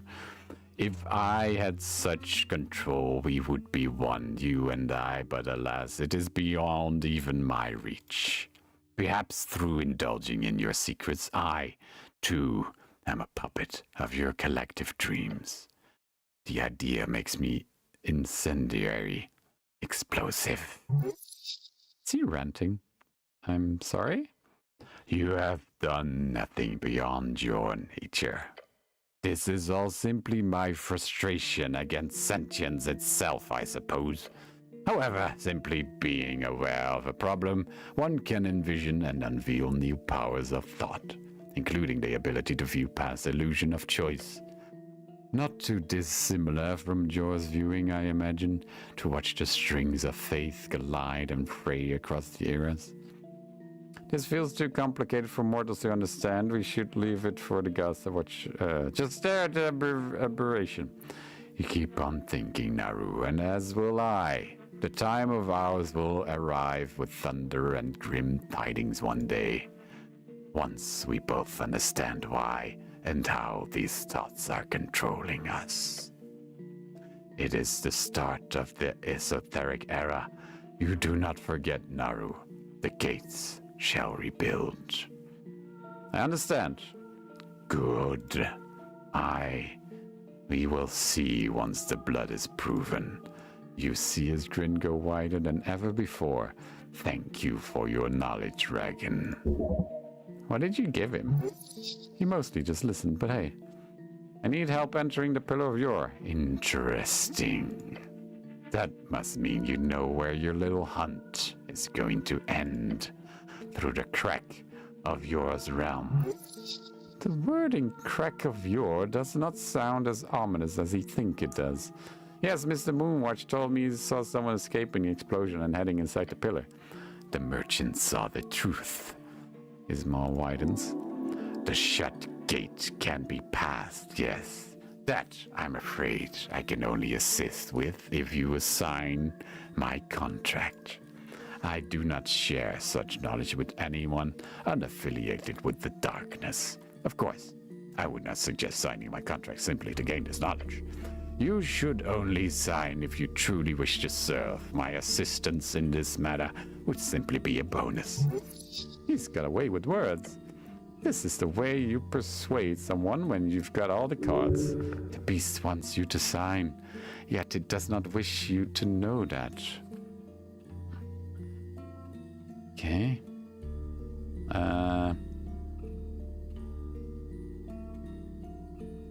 Have you seen a paladin down there, some by the name of Lord Gorham? Ah, you ask of the last paladin of your fated god. Tell me what you know. Your Lord Gorham, this missing paladin. You have already found his stash in the city below. That is all you will find upon this material realm. That's pretty ominous. Yes, but I cannot say more. The monster smiles as always. What secrets could I possibly give this thing? That is a question you know well the answer to. Can't you just make something up? How's this guy gonna know the difference? The creature will know. What you want here is just for him to tell you why he was trying to kill you, right? That's the main secret, yes. However, do you have what it takes to actually share a deep part of yourself with this abomination? Okay. Oof.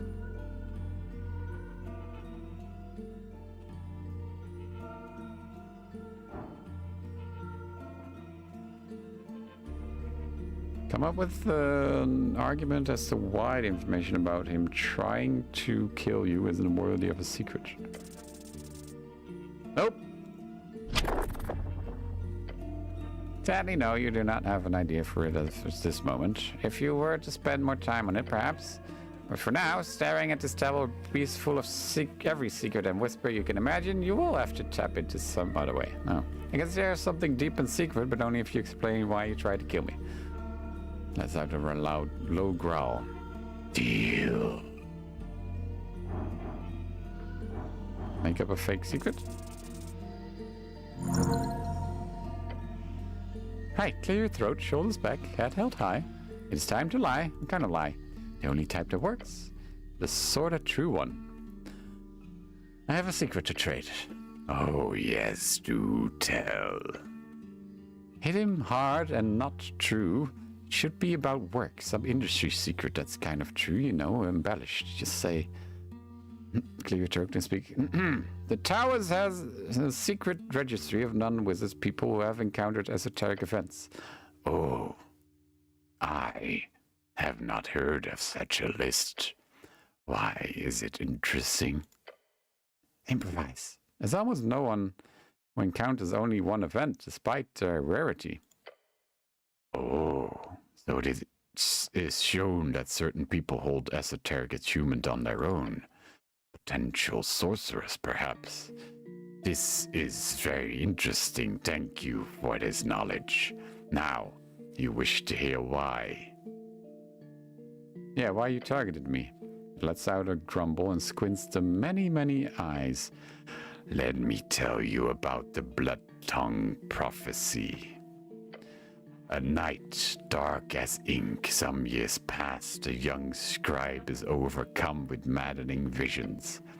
On the morrow, the writing is recovered and kept secret by the council, yet the whispers of its content reached me nonetheless. I will not share its content in full, as that an all too valuable secret, but I shall share this one passage. Scent of Ukol midst flame amiss, loyal death upon the day of suffrage consumed, laid at the feet of necrocratic doom, 1,000 clamors for iron wrath. All wrath in sunder throve beneath stone, there time itself as witness standeth mute, first by west, south, east, and north, an esoteric era marked forth. Sounds like divine era scripture. The words of faith. Occult leaves? Occult leaves bring death on election day? Yes. He opens his mind, clicks his fangs together. It is as unlikely as it appears, confirmed to be a truthful prophecy. Not yet come to pass fully, of course, as we are in fact not in an esoteric era born true, since the ebb still lingers.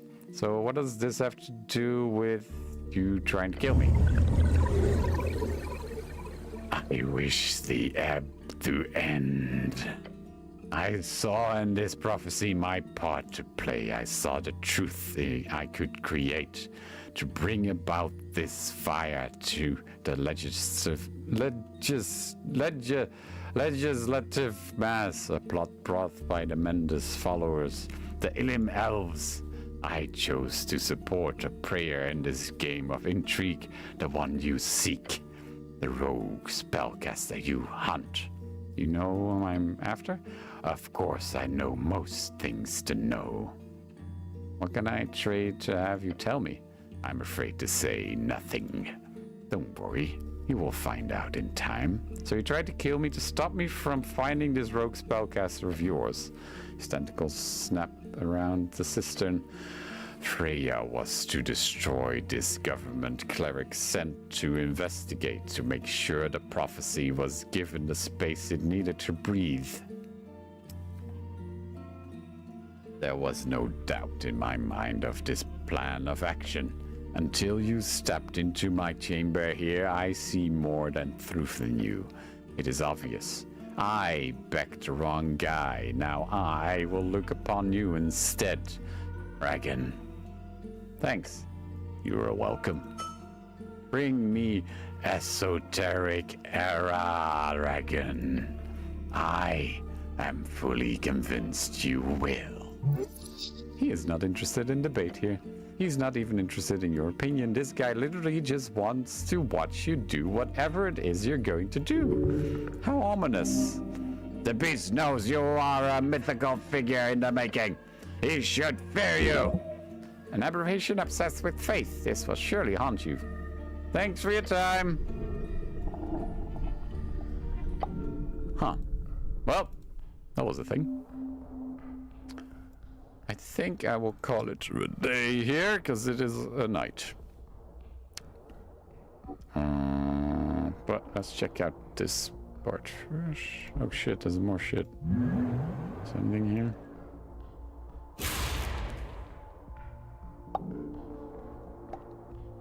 There's two more doors. Let's finish that off, I guess. You approach the round door. Upon the surface, a single piece of paper clings to the metal. This one, a crude drawing showing three creatures, a lion, a goat, and a snake. It'd be nice to have a language that just shows pictures of what you're talking about. Symbols carry a deep meaning. A seal, a prison, a warning. I like the goat. Which one do you like, Ether? Angel leans in. I enjoy the lion myself. It is a prideful creature. Let's see. Speak with animals. Sound of a primal spell rings down a tunnel. Then a sound. Low rumbling. Not one voice. Three. Who speaks beyond. The voices overlap, discordant. Animal sounds mixed with something almost human. Oh, that's not good. What are you? Silence again. Then the voices return, speaking over each other in a chaotic chorus. We are. No, I am. We are. They're arguing with themselves. 3 voices, 1 throat. Roar shakes the iron. Someone speaks, someone hears. I can hear you. Yes, at last. The lion's voice booms. The lion's voice rises. If there is a voice, then there is an exit. The shake voice hisses. If the exit exists, then we can escape. The goat's voice barks. If we can escape, then... If we can... How do you do a goat? If we can escape, then we are... No more! There we go. That's a goat. Wait, what do you mean? Doesn't answer then. In an instant, the voice just disappears. A strange light emanates from the seal at the door. Paper crumbles into ash. Nothing happens with the door. It remains shut. It appears the creature inside did not survive the breaking of the seal. That was awful! Stop vibrating, lady!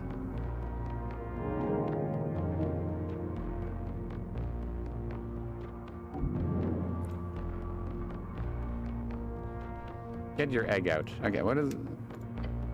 That's a lot of notes. The tunnel lays silent, only your breath is heard. Placed across the... She's not doing well. Placed across the surface, you see pieces of paper covered in ancient writing. Seals! They keep the spirit inside. Stable. Yeah, I know by now.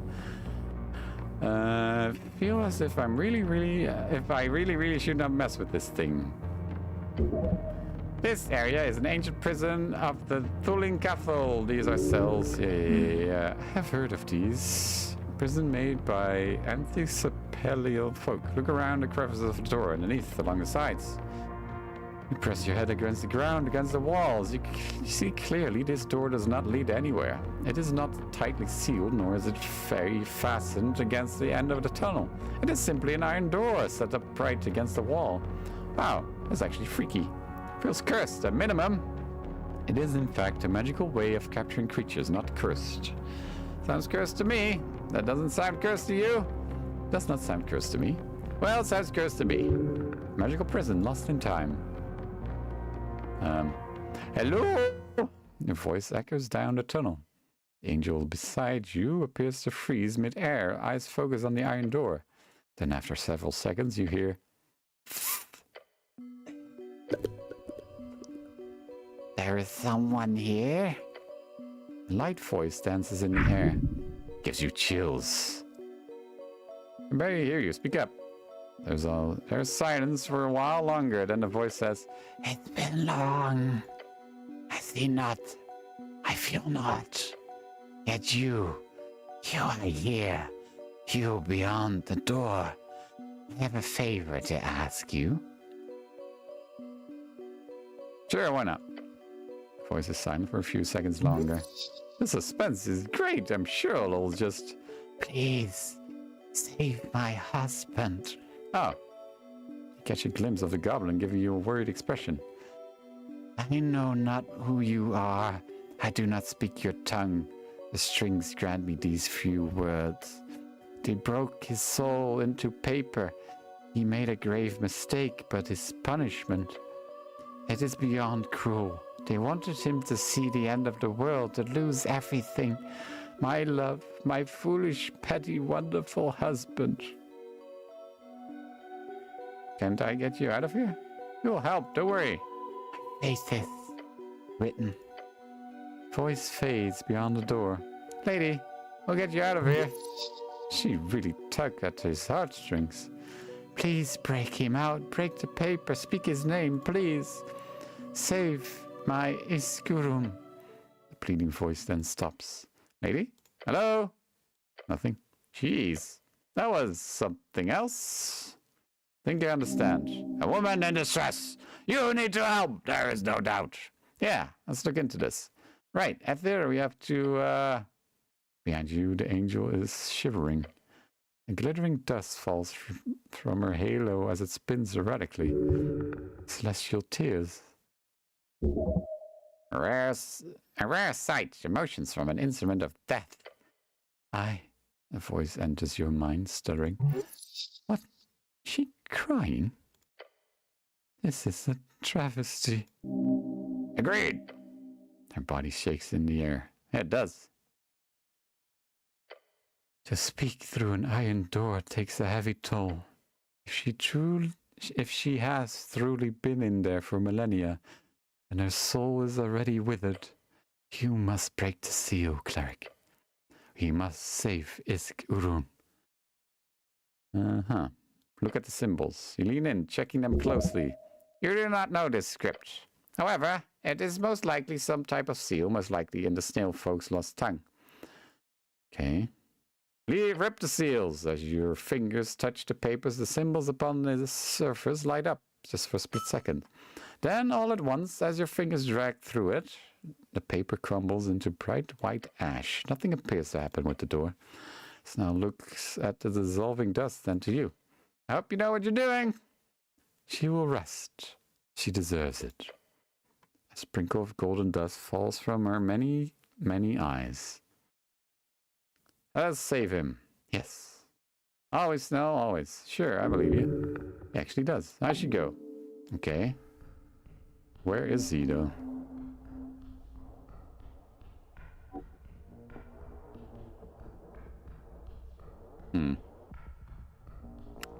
Okay. Alright. I think that's a good time to end. Yo, how's this Esoteric Ebb going? Hello, Blob Odenkirk. You just arrived. It's great. Hurting my throat trying to do all these silly voices, but it's great. I've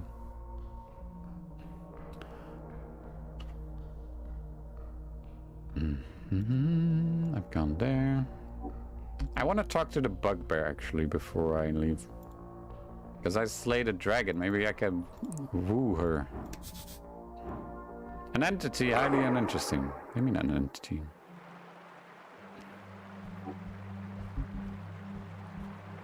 God, it's so jittery. Why is it so jittery?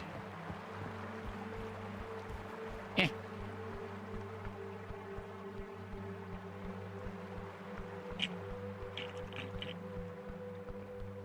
Oh, wait, Dirge Crouch.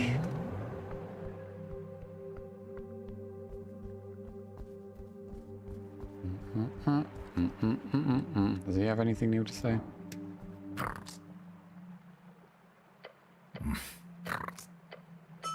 You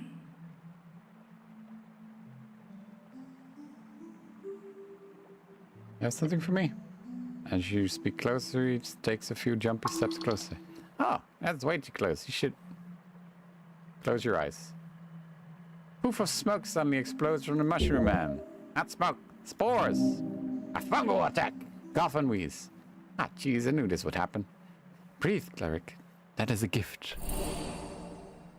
As the spores fall to the ground and the air clears, you feel a slight sting in your throat and nose. Oh. Oh, it is good. Thank you. He tells you the spores are helpful to you. Enjoy them. Okay, time to go. Uh-huh. Cool. Wait, what's this? Oh, that's the way back. Is there anything in here? You approach the entrance once more. This is the only way up. Okay. This time you know the safe path. The dungeon is only as dangerous as its lost navigator. Actually, true.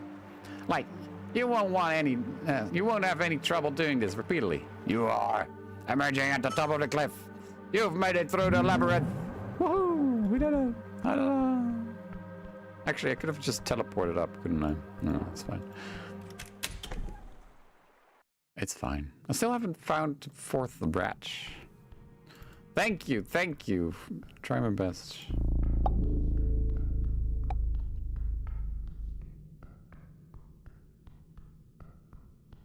Gotta look for the thing to light up. Any more secrets?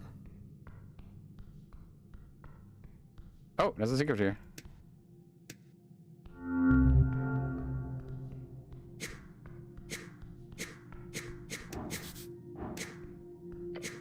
Yeah, I don't need dialogue. Already fallen once. Something. You approach the giant cat-like head, realizing the stone by its maw is shimmering. Esoteric energy radiates from within. Ah. Place your gloved hand on the surface. As your palm touches the cold stone, it warms beneath your touch. A voice echoes through your mind, speaking in an ancient tongue. Aquian Sirastu. What do you serve? Who do you serve? That's pretty much what I'd said. Also, I'm getting really tired of these spooky cat ruins by now. Just thought I'd let you know. He's asking who I serve, huh? Roll 3? Who do I serve? Tennis balls?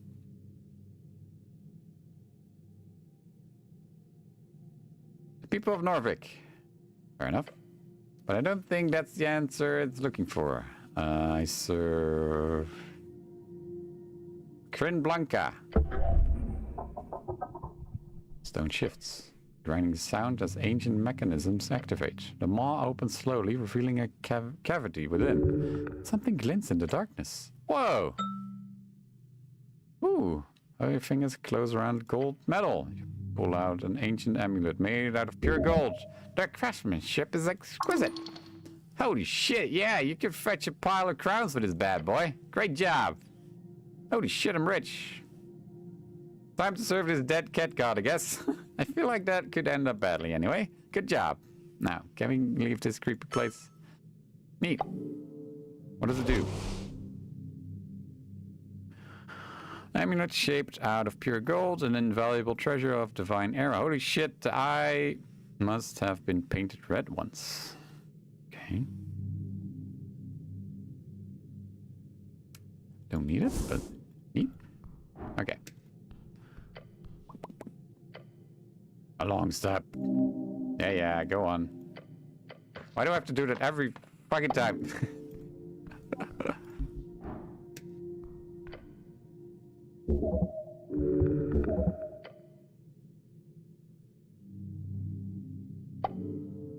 Wonder if I can use that amulet somewhere though. Oh well, whatever. That's fine. Everything's fine. Everything's fine. I feel like I'm close to the end of the game, but it's fine. I want to speak to the bugbear.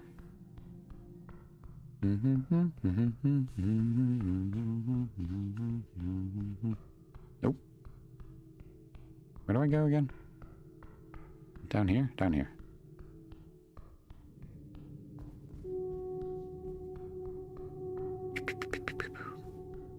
Wait, she's gone. Motherfucker. The snail moved yet? No. Okay, fine. Be like that. Where'd you go?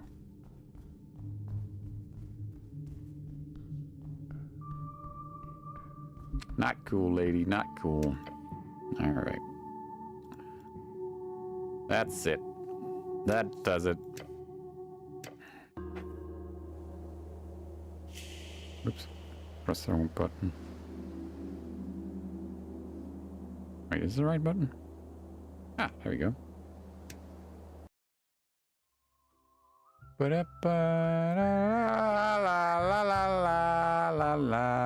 Oh shit, I got a really rare achievement. Apple Boy. 3.5% of the players have this achievement. Yes. I ate apples. Ah. Good night, Blobble and Kirk. Nice to meet you. I will be streaming this Wednesday, maybe? Probably.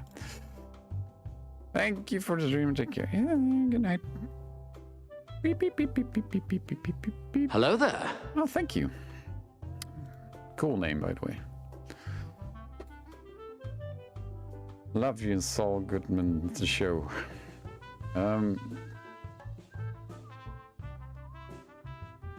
Anyone? Fucking hell, where's Twitch? Is there anyone streaming? Wait, I'm not logged in? Oh. Whatever. You never seen it? Oh, you should watch, well, Breaking Bad, but the other one. What's it called? Fuck. Better Call Saul. Is that the, fuck, is that the name of the show? Yeah, probably. It's great. It's even better than Breaking Bad. Anyway, see ya!